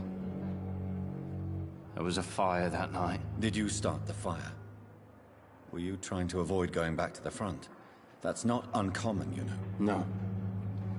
It's just that I was asleep when the flames reached the room. The girl was long gone. Bitch never woke me up.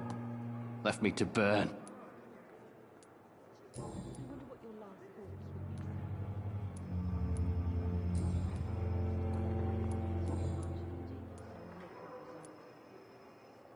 Where were you stationed, sir? Did you serve for long? I really don't want to talk about all this shit. No offense. I was pushing too much. I served in France myself. I just wanted to know what happened to you. You were an officer, weren't you? Then I doubt we fought the same war, sir. No offense. How close are you to Miss Horcroft?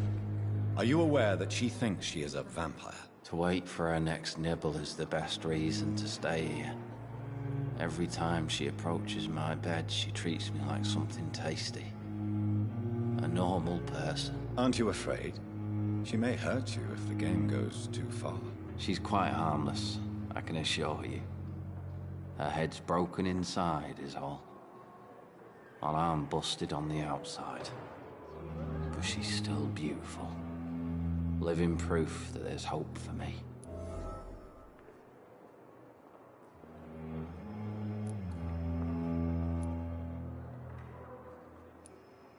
So do you let her bite you? You know that's not sanitary. And why not? She's only supping a few drops of me blood. And the pain, it's real for once. She could decide to bite less willing patients. Then it's another good reason for me to stay here, Doctor. You do realize she's mentally disturbed. It's called the Cotard syndrome. She truly believes she's a vampire. In her madness, she never refers to my scars.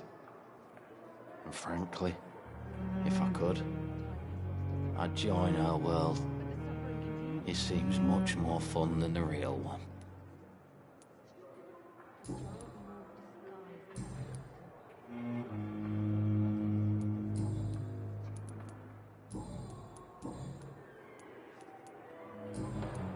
Goodbye for now, Mr. Elwood.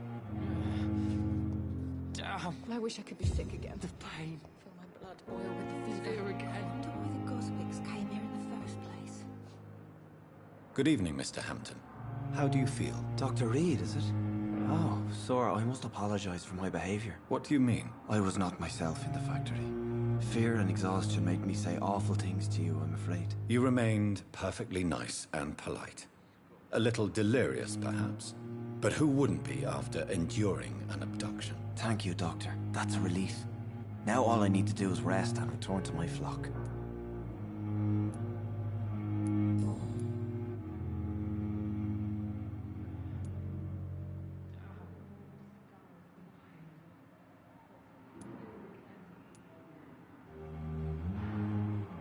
What is the general situation in the East End docks? The situation has always been tough, with a lot of tensions between the gangs and the dockers' trade union.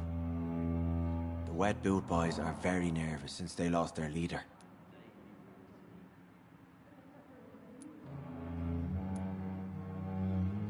Has the gang been threatening you? Ah, no.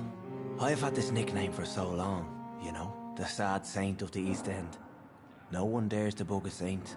Not even criminals.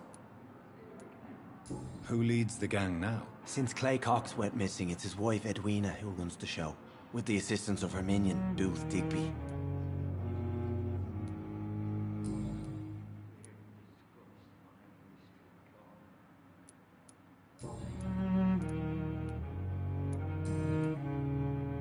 How did you end up in William Bishop's den? I had received alarming news about his recent behavior.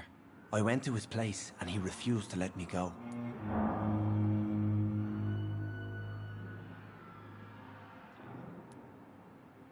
Why did he abduct you? William was an alcoholic. His addiction suddenly changed to blood. I don't know why. Just like a patient I met here. This Miss Hawcroft.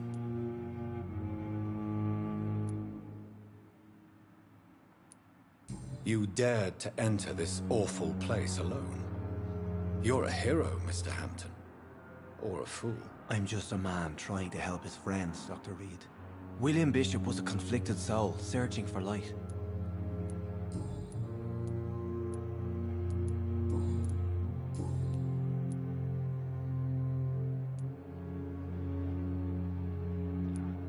What do you do for a living, Mr. Hampton?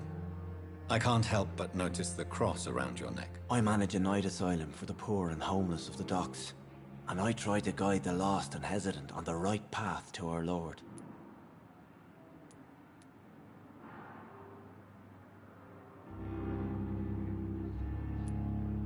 Are you a priest, Mr. Hampton? A deacon, maybe? Not at all, Doctor. I'm just a man of faith willing to preach the good word. Why didn't you use your cross against William Bishop? To repel him somehow? That's a very strange question, Doctor. A cross is no magical token, if that's what you were trying to say. Not mine, anyway.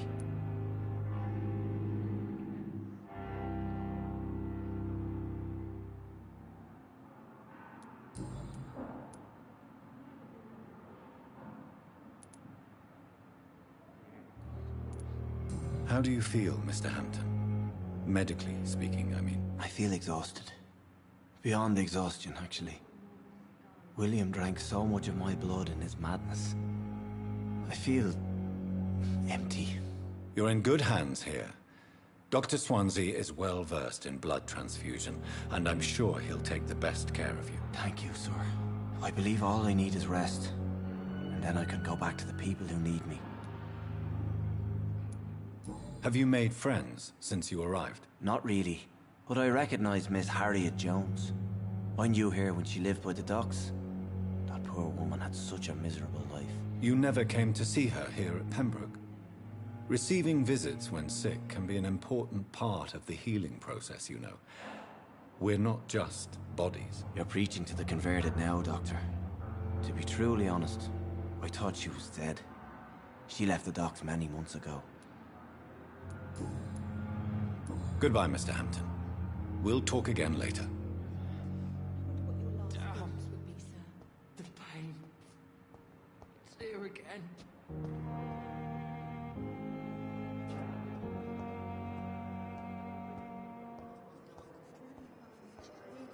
giant morgue disguised. Good evening, Miss Howcroft. How are you tonight? I need blood, Doctor. Warm, rich, vibrant blood. Tell me, Thelma, why do you feel so attached to Mr. Elwood?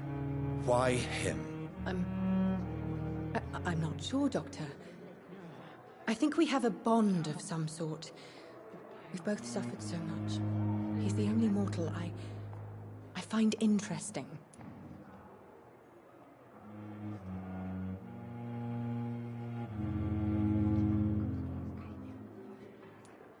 Do you plan to make him a vampire too? Of course not. How could I inflict my curse on anybody else? I'm not that cruel, Doctor.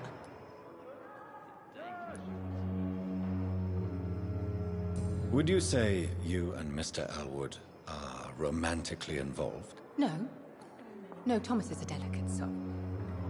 Even though he disguises it. But I am not the woman he needs.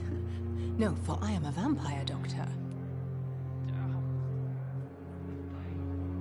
Do you require my services, Miss Howcroft? I have no need for your medicine, Dr. Reed. Blood is the only drug I need. I'll leave you, Mistress of the Dark, to your nocturnal activities. I wish I could be sick again. Feel my blood boil with the fever. Good evening, Nurse Hawkins. Good evening, Dr. Reed.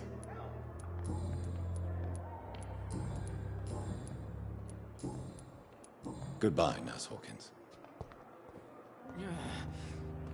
Damn. The pain. Steer again.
Scowl voices in the garden. I should investigate. If they were to find somebody.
behavior is similar to the infected William Bishop. Must be the same strain. This sickness moves faster than influenza.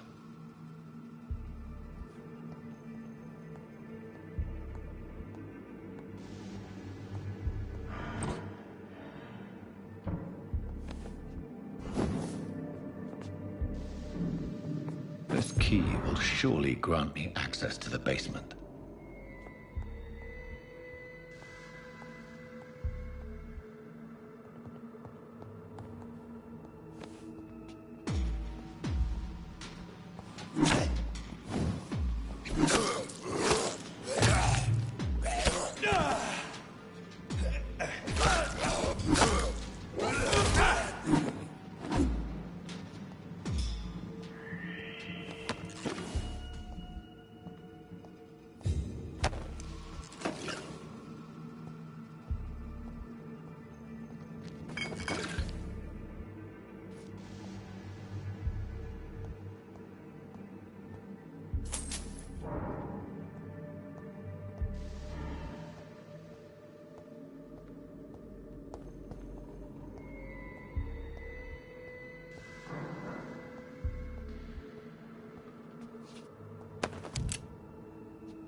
It's locked, all right.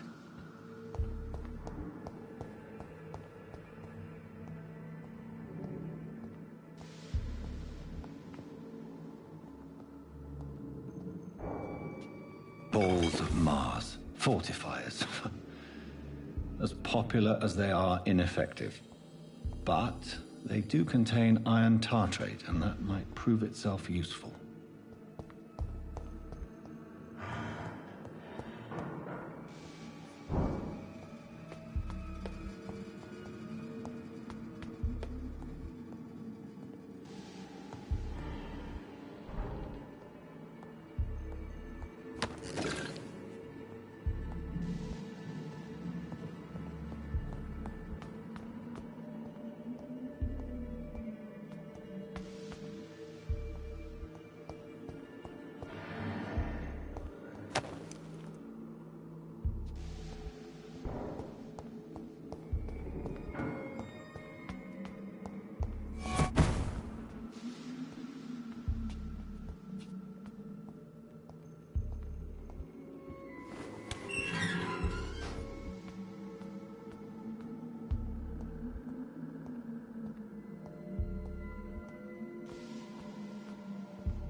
These scowls feed from corpses and the husks of animals.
It's locked.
These scowls can be so ferocious. I'm not sure I can defeat them without becoming stronger. To drink blood is so tempting.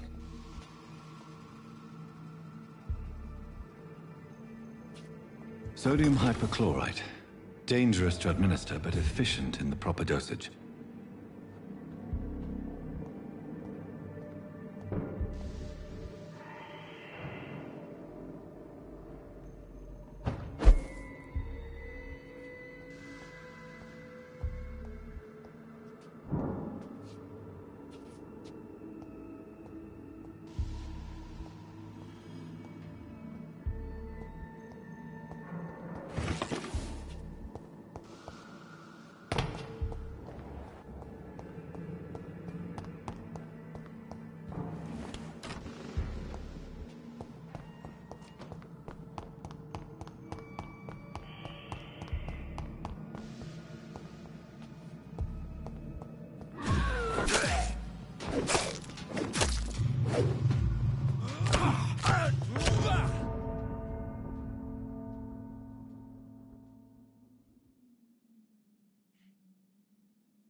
Finally, you've returned, Doctor.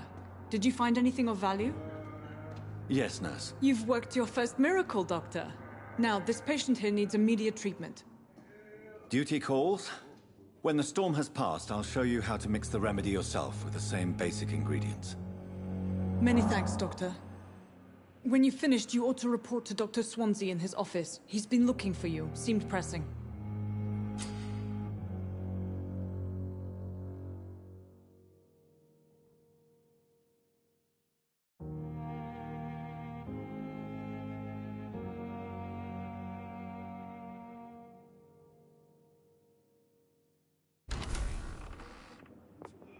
You always knew the words to calm the children, Ellen. Lovely Lydia. Good evening, madam. Can I help you? It's my son who needs you, sir. I'm Dr. Jonathan Reed. How can I help your son? I'm Beatrice Goswick, mother of Mortimer Goswick. Could you check on him, please, Dr. Reed? I've heard much of your talents as a physician.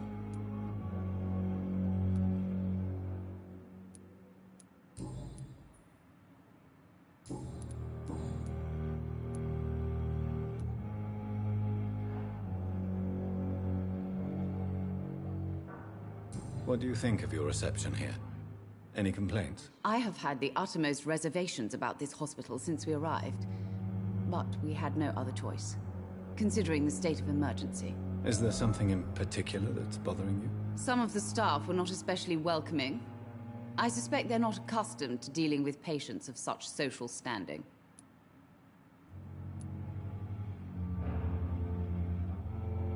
What can you tell me about yourself, Mrs. Goswick? Not much to say. Just take care of my Mortimer and I'll cover all the expenses. That's all that matters. May I ask if you have an occupation, Mrs. Goswick? I'm a teacher by profession. I teach young women who are more ambitious about their futures than their families.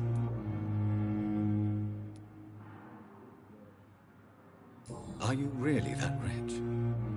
Most of the patients here are of a more humble origin, if I may say so. Yes, thanks to my husband. May he rest in peace. I can cover any needed medical expenses. Tell me more about your arrival at the Pembroke Hospital. What gave you such a bad first impression? The ambulance driver was quite rude, for a start. And that nurse, Miss Hawkins, seems to have quite a dubious attitude. What do you mean? She managed to secure a bed for my son despite the epidemic. It was a relief, but it wasn't cheap.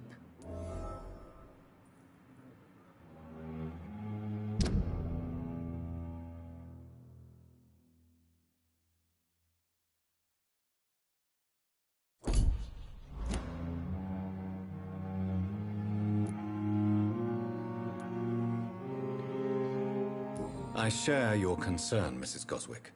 Be sure that I'll talk to the people involved. I don't expect compensation, Dr. Reed. But I'm aware such behavior would not be tolerated in other hospitals. She charged you for a bed? Yes, and I paid without question, considering the urgency of the situation.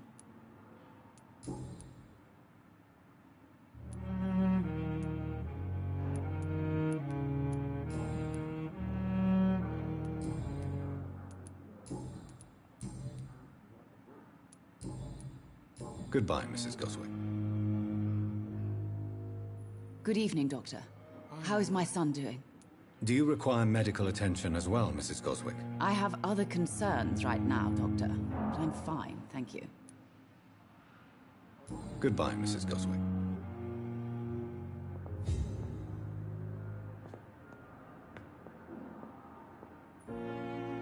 Good evening. I'm Dr. Reed. Can I help at all? No. Really? Why are you here, then? I don't want to talk. My throat hurts too much. I suppose that this pain is the reason you're here. Is someone taking care of you? Yes. And no. Could you at least tell me your name, sir? Mortimer. Mortimer Goswick.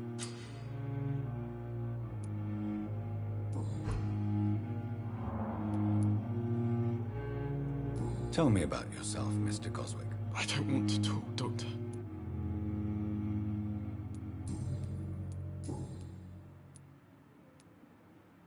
How painful is your throat, Mr. Goswick? So painful I'd rather not talk at all, Doctor.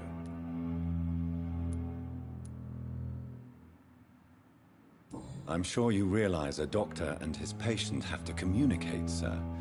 Would it help if I gave you some paper and a pen? Not really. I see. Then maybe it's not just your throat that hurts, Mr. Goswick. Perhaps your sore throat is just the consequence of something more hurtful. Yes, maybe. But I don't want to talk or even write about it now. Why did your mother have you hospitalized here? She seems convinced this is a bad hospital. My mother just wants the best for me. She won't rest while I'm here. She'd go all the way to hell and back to help me.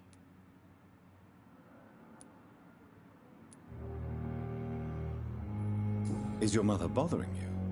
As your doctor, I can ask her to leave you alone if you would prefer. That's tempting, Doctor. But you have no idea what my mother is capable of. She would tie herself to my bed if you asked her to leave. Pembroke Hospital may look unorthodox, but rest assured, you're in good hands here. It's not me you have to convince, Dr. Reed. It's my mother. Do you need any help? I'm afraid I may, sir. I don't mean to be a burden.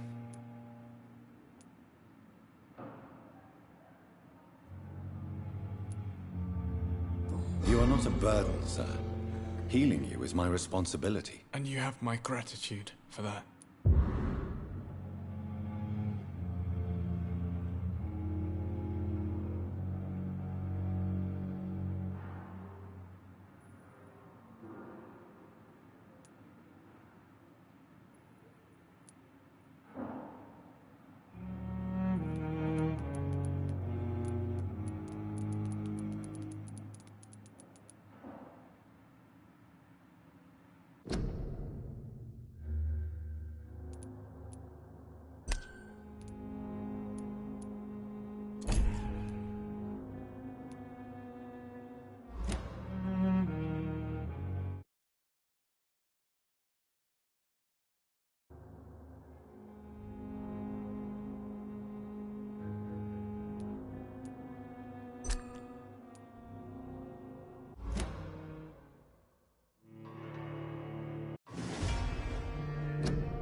Please, Jonathan, come in.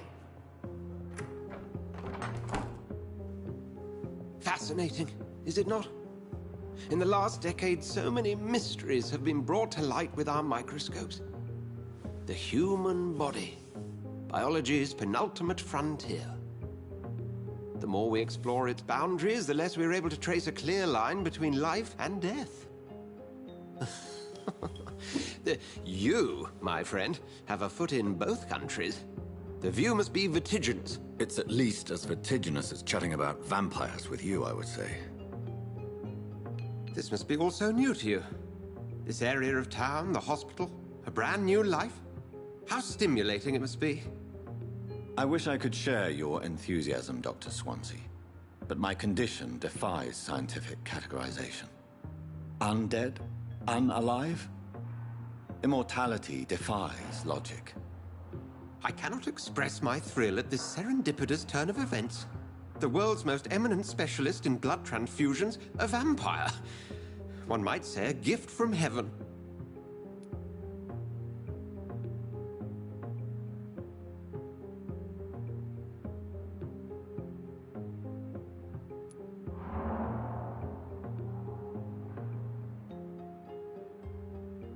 I'm a dead man. I was murdered. Now I'm a murderer. Tell me how this is a gift. Forgive me. I've been an admirer of your work for a long time, and now you are so much more than a brilliant physician. And please, call me Edgar.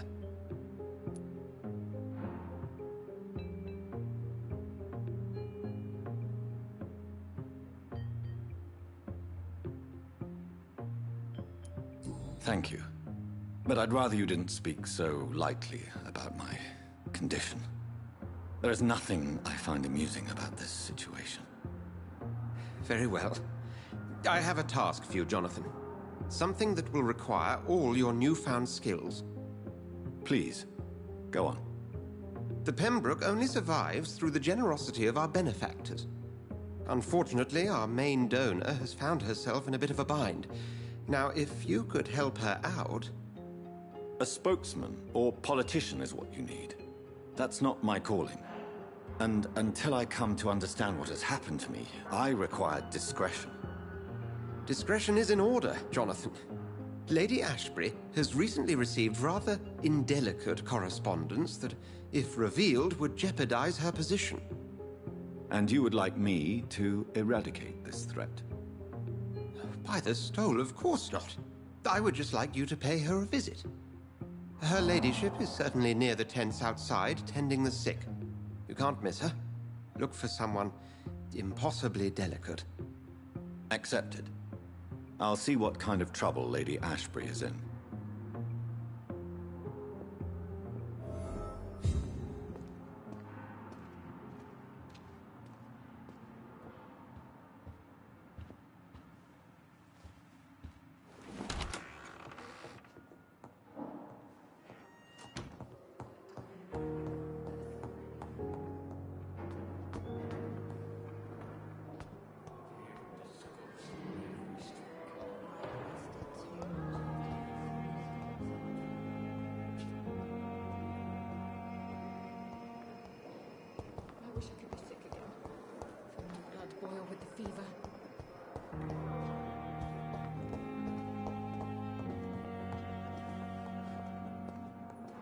My sweet girl.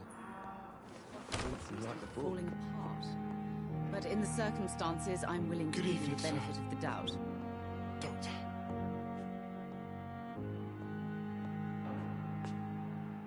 Good evening, Doctor. How is my son doing?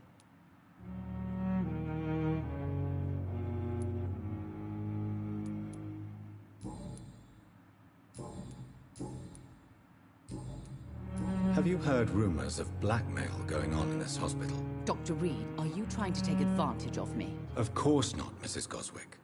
I'm just curious. Well, go be curious somewhere else, please. Goodbye, Mrs. Goswick.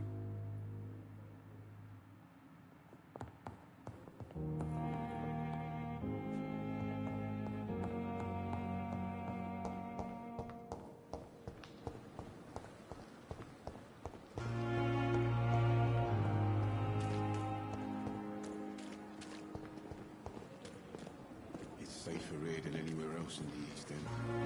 Good evening, sir. So it is true. The famous Dr. Reed has joined us. I can't think of any better news during these terrible times. Do we know each other? Actually, yes.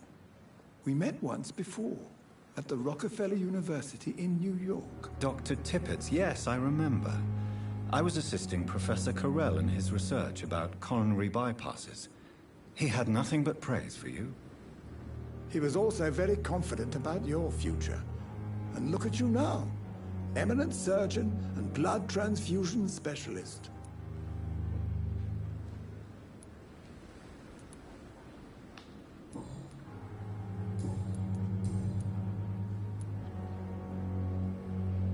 What can you tell me about the staff in the hospital?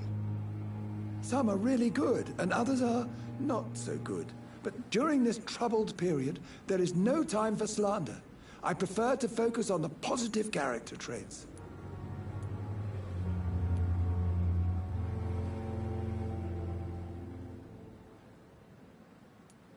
Tell me more about cherished people, then. Nurse Brannigan is a pearl. She is the most helpful and dedicated nurse I've ever worked with. A clever and cheerful woman. You really seem to admire her skills. I'll go even further. If she was a man, she would be a damn fine practitioner. Any opinion about the management? I don't always agree with Dr. Swansea's reserve, but I must admit he does all he can to keep this facility running during this crisis. Ah, yes, the burden of command. I was fed up with this concept while serving as a medical officer. Don't get me wrong. Swansea's a good administrator. I just wish he would get out of his office now and again.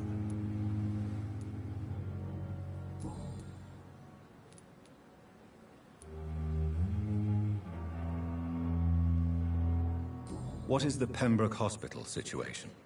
And please, speak freely. This hospital is not exactly the best of London. I'm sure you are used to working in a better environment.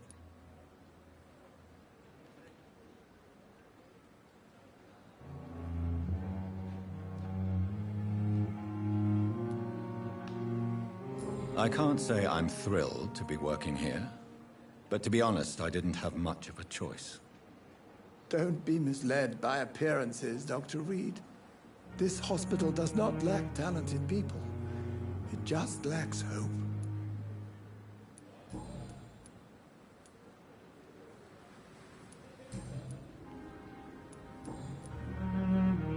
Have you heard of any underhand dealings going on in this hospital? I have no time for such triviality, my dear colleague. We're here to save lives. Do you need any medical assistance yourself, Doctor? Come on, don't be ridiculous, dear colleague. Goodbye, Dr. Tippett. It's safer here than anywhere else in the East End.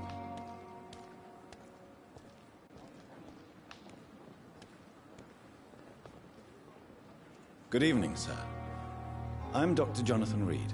I'm new here. I've already heard about you, Dr. Reed. I'm Milton Hooks, the ambulance driver for this shithole of a hospital. That's quite a blunt introduction, Mr. Hooks. You can call me Milton. I like to speak my mind, Dr. Reed. Perk of the job. Don't judge me, and I won't judge you. I'm not sure I understand what you're talking about.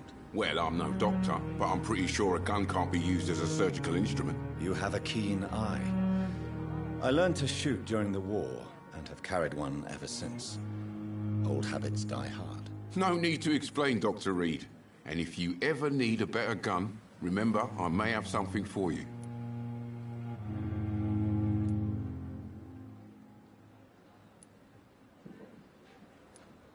Have you heard of any underhand dealings going on in this hospital? There are a lot of secrets round here. I'm not surprised someone tried to make money from them. What kind of secrets? I'm not in the gossip business, Dr. Reed. If you want to know more, you better talk to Harriet Jones. She's the oldest patient here.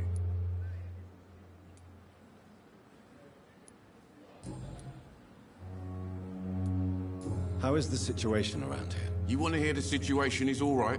It's fucking awful. We lack everything, and it's getting worse every day.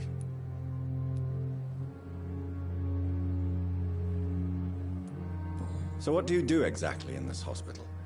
Apart from smuggling guns, I mean. I've been an ambulance driver since... too long, I guess. I bring sick people here night and day. It's a dirty job, but I get it done. Most of the time.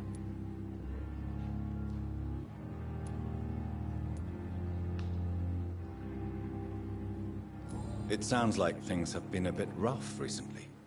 What's happened? Yesterday I got attacked by the patient I was bringing here.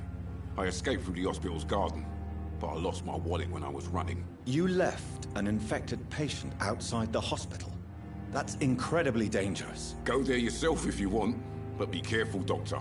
I'd rather not bring your dead body back.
Since you're on the front line, how is the sanitary situation in this vicinity? It's a complete disaster.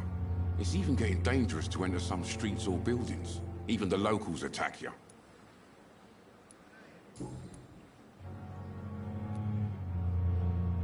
Are you really smuggling weapons through the hospital? And why not? I've already been attacked by patients, you know. And by gang members willing to steal my money. But you're not defending yourself. You're selling guns to civilians. You keep people alive your own way, Doctor. I offer them another way to protect their health.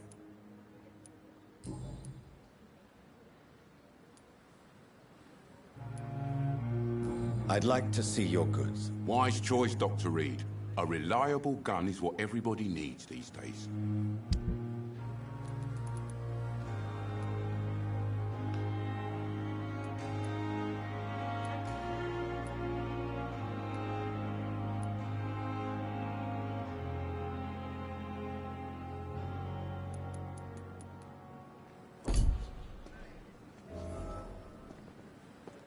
Perhaps I should have considered the offer from that Cadigan fellow.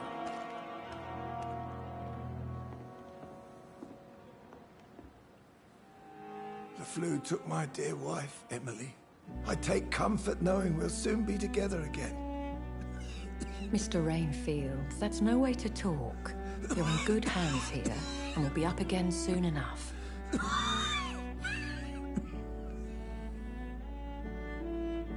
Now do me a kindness and get some sleep. I'll be back round later. Your words are kind, the blessings of an angel. You're the sweet, sweet Lady of Mercy.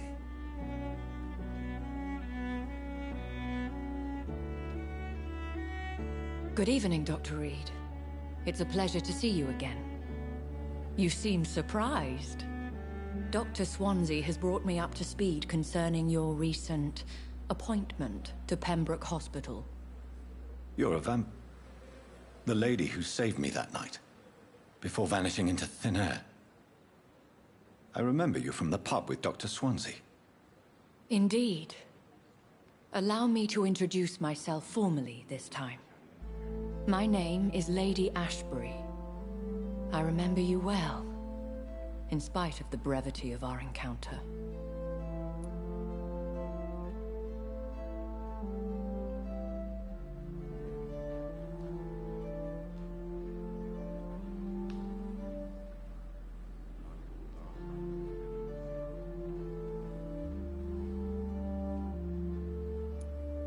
So it seems our Dr. Swansea does indeed have a fascination for creatures of our constitution. Dr. Swansea is a remarkable man. Dedicated, one might say, obstinate. He spent years compiling our bestiary. I hope you're more disposed to answer my questions now. You must have countless questions, but our rather urgent matter first. Swansea has explained. My cover, if you prefer, has been compromised.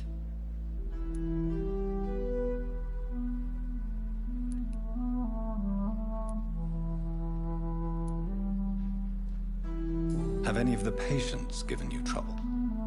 These poor souls have so little left to live for. I do my best to ease their pain.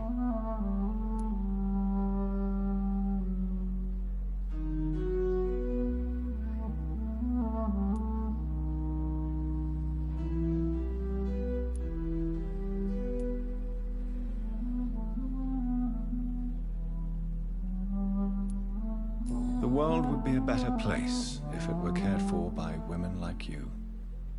You make me blush. I am simply a necessary evil.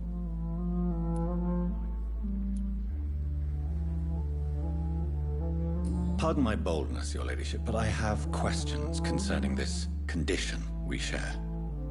As a newborn, your hunger for answers is rivaled only by your thirst for blood. But the questions need wait. I'm a scientist. My trade is in the deciphering of mysteries, and I need information to feed my mind. I will gladly answer every question you have, but first, prove yourself capable of resolving my predicament without eating the culprit.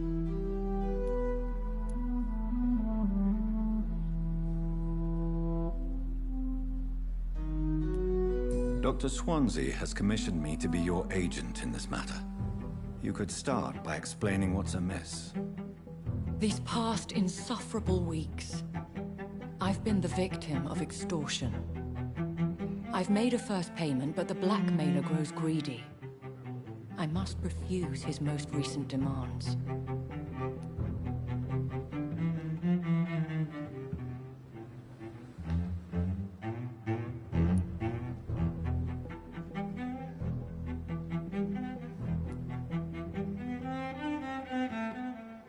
Who would be so foolish as to threaten you? A kindred spirit. Even if it were the case, and I highly doubt it, a vampire would have asked for something more valuable than money.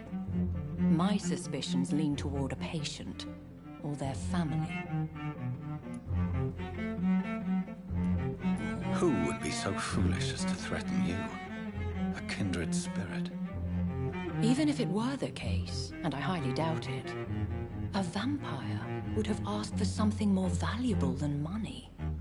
My suspicions lean toward a patient, or their family.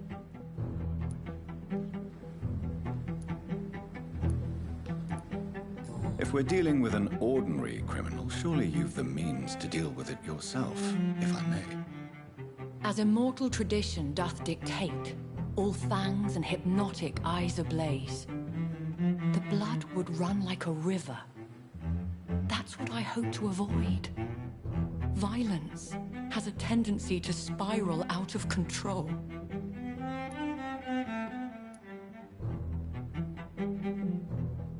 What are your expectations? Please be precise. As the newly appointed surgeon of this hospital, you are in an excellent position to ask innocent questions and deftly learn the identity of my blackmailer.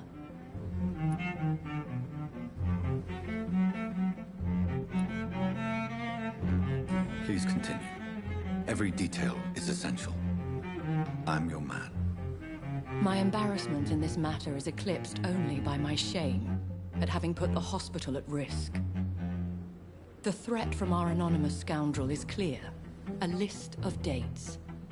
My visits coinciding with the dates of suspicious patient deaths due to massive blood loss.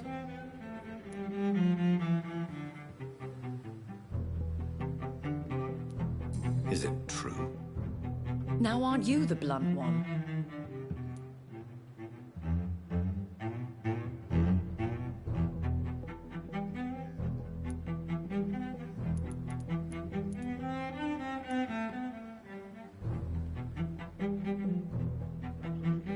You are aware that I too know the thirst for the scarlet nectar. In all honesty, I'm not simply a patron to the hospital. My visits serve a dual purpose. Dr. Swansea has been treating my condition with a revolutionary technique of blood transfusion. It seems you are a specialist in the domain. I'll take care of it. Do you know where I should start? If that was the case, I'd settle the matter myself. You could talk to our local gossip, Harriet Jones. Not a pin drops here without her hearing about it. I'll meet that woman now. My life, as others know, is in your hands, Dr. Reed. I'm sure of your discretion, but I do fear your powers of persuasion will be put to the test. When this is resolved, I'll be your obligé. I'll answer all questions in regards of your condition.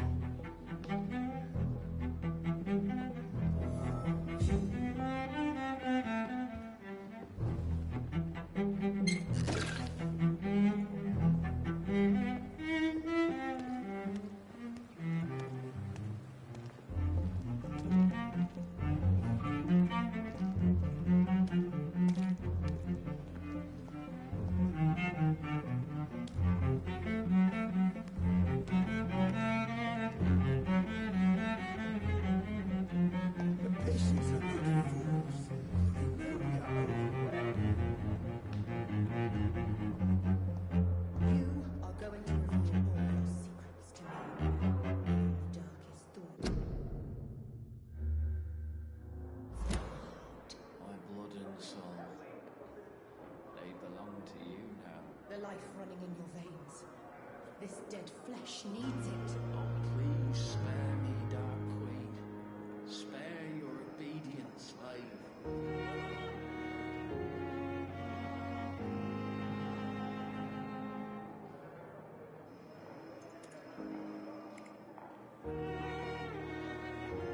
Another night with the glorious battalion.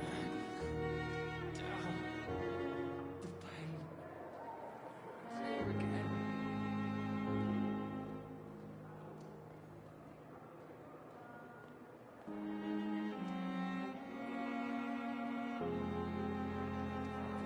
Disgust on every street corner. Daily routine.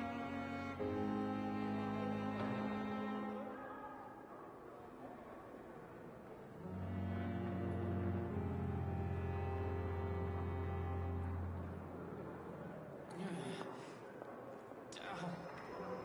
The pain. It's here again.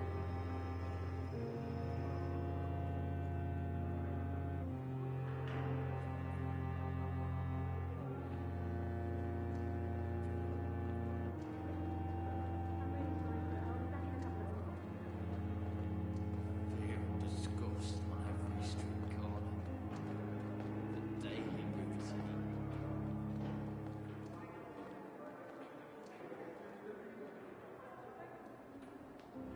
Time has lost its effect on me, but the suffering I continues. wasted too much energy for so little result.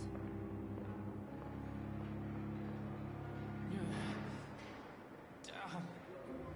The pain. It's here again.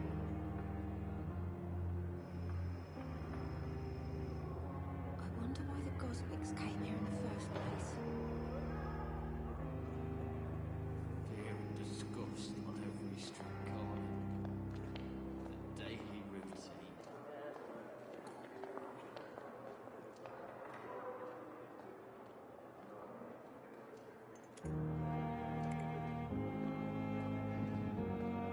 Perhaps I should have considered the offer from that Cadogan fellow.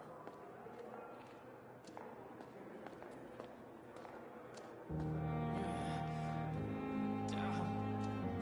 The pain. It's here again.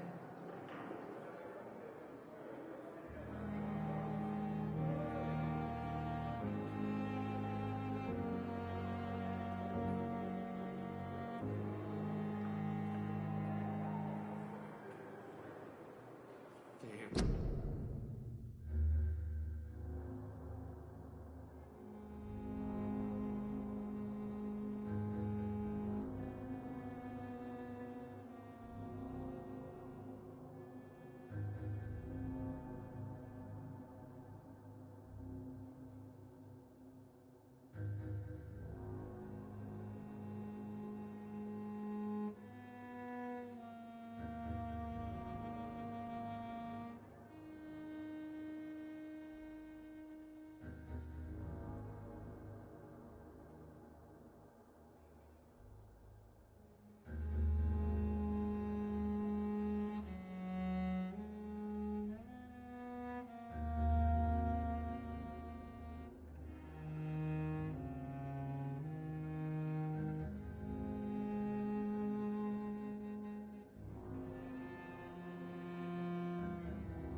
What? What is this? Who are you? Get out of my room. There's no need for alarm, madam. I'm Dr. Reed, the new surgeon. Preposterous. Dr. Reed, you say? I don't want some bumbling intern. Where's Dr. Swansea?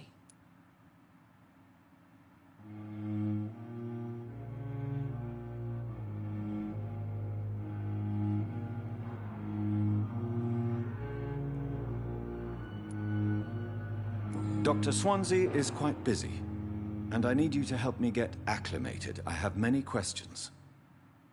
How brave. Threatening an old defenseless woman. You know how long I've been a patient here? You've picked the wrong fight.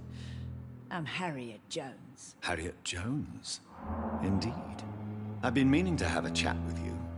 You know what goes on here better than any other patient, I gather. Oh, better than any patient, nurse, or doctor. I've seen so many vile undertakings. I heard there have been some despicable goings-on. Was there a case of blackmail? Blackmail? Wait. You're investigating something. This isn't a social call. One of those incompetent cunts slit a poor sod's vein.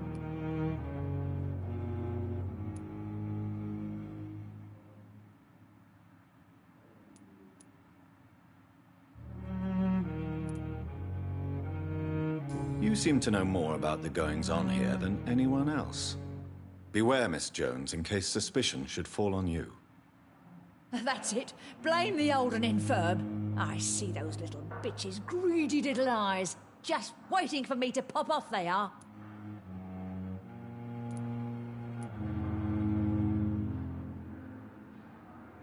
I assure you, madam, this is not an investigation into a possible medical error.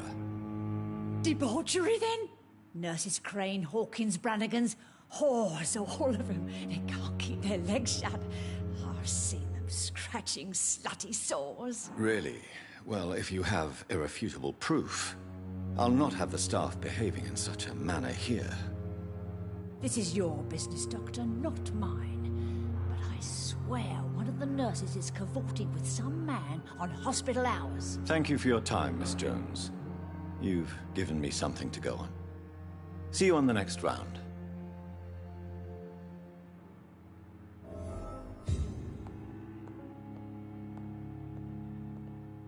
The patients and staff might know something. I'll start my investigation with them. Daily routine.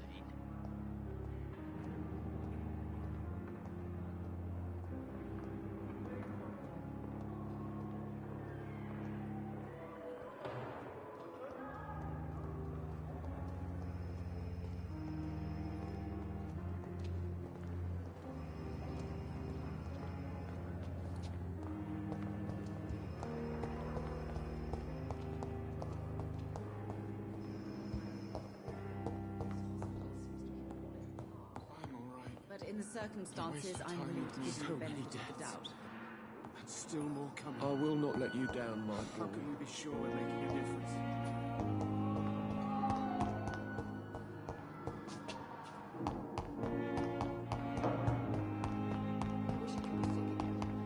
Feel my blood boil with the fever. On every street corner.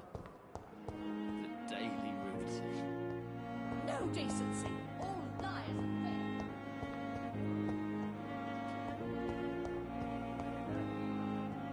Time has lost its effect on me, but the suffering continues.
Good evening, Nurse Hawkins. Good evening, Dr. Reed.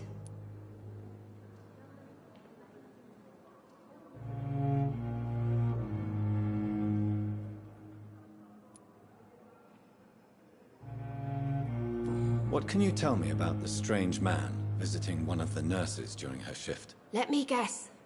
You spoke with that old shrew, Harriet Jones. Do not pay attention to her, Doctor. She's full of fanciful tales.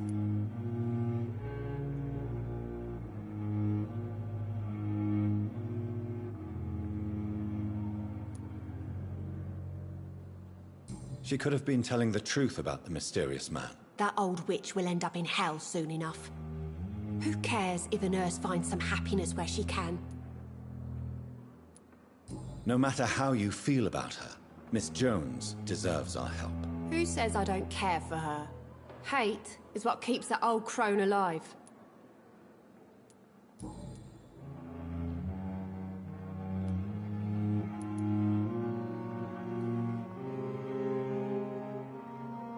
Do you need medical help yourself, nurse? I'm fine, really. I just need to sleep.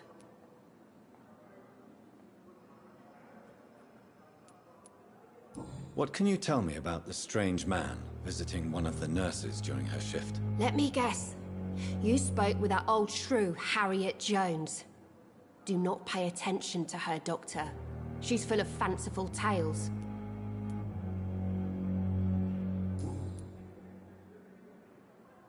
Goodbye, Nurse Hawkins.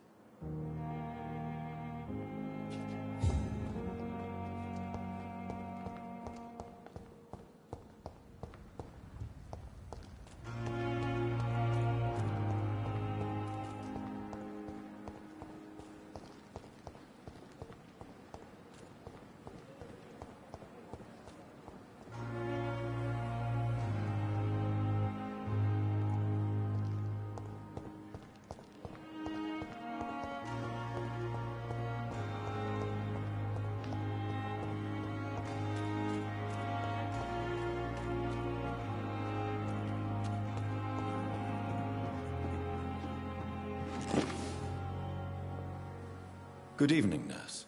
I'm Dr. Jonathan Reed, the new surgeon here at the Pembroke. Dr. Swansea has already told us about you, sir. I'm Nurse Gwyneth Brannigan. Welcome to the Pembroke Hospital. Did he really? It's a good thing I wasn't hoping to keep a low profile. All members of staff have already read about your new blood transfusion technique. Dr. Swansea made sure of that. I see. Well, I'm a little surprised, but I suppose I'll just have to deal with this unexpected notoriety. You must know, blood transfusions are Dr. Swansea's primary subject of research.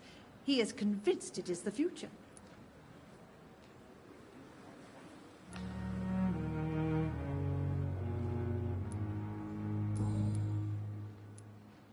How are things here? Not good, to say the least. We're struggling against an invisible enemy, more lethal than any bullet from a gun. It's hard, Doctor. An invisible enemy? Quite a poetic term for a disease, especially from a nurse. Sorry, Doctor. These last few weeks have been exhausting. We could all do with a good night's sleep.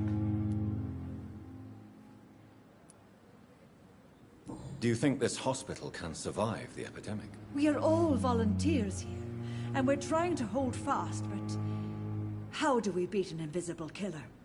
Some nurses have already resigned.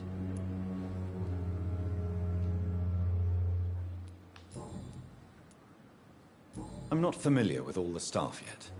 Perhaps you could help me. Brilliant professionals, most of them. Dr. Swansea has a gift for recruiting talent. Most of them? Is there a problem I should know about, nurse? It would be inappropriate for me to speak ill of a colleague.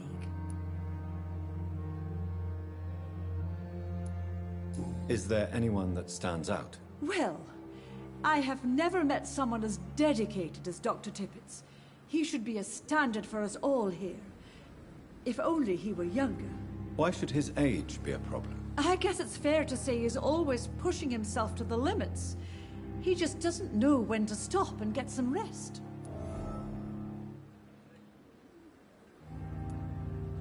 Nurse Brannigan, if you do know something, please tell me. Anything you say will be held in confidence. No. I may disagree with some conduct, but in the end, everybody is doing their best.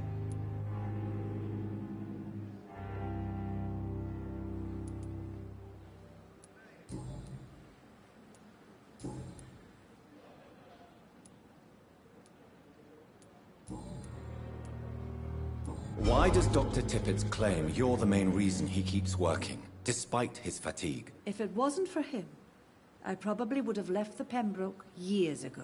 Dr. Tippett does not think of you as just a nurse anymore, does he? If you're suggesting he's not taking my gender into consideration when it comes to medical practice and knowledge, I really hope he doesn't.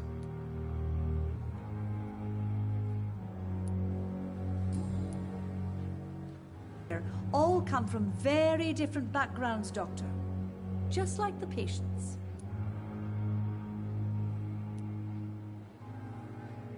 Have you seen a strange man visiting any of the nurses here? I've never heard of such a thing, Doctor.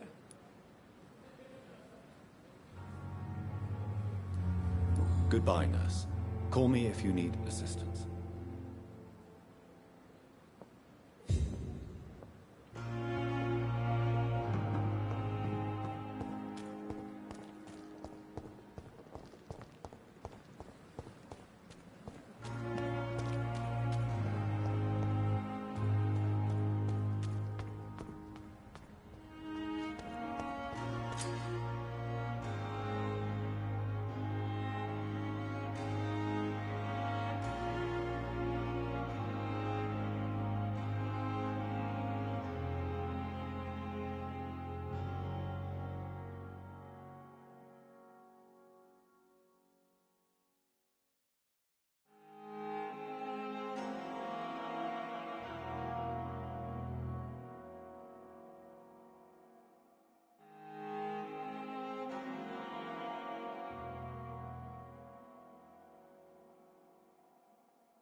We've dodged death so many times. Don't worry, we're safe. Oswald, you can't just die like this.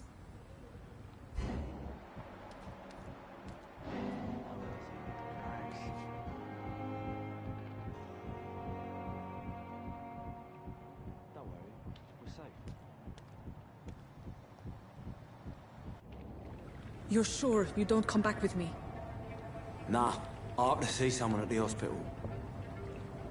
Be careful. You look so bad they may keep you as a patient. Fuck 'em. I don't like hospitals. Or doctors. Well then, when you go back to Whitechapel, you may find this useful. What is it? A pass for a free medical exam by the best nurse available. Just read it. I don't read well, but thank you, I guess.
This man has been savagely attacked and dragged to the floor.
What sort of creature is this?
What sort of creature is this?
What sort of creature is this?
What sort of creature?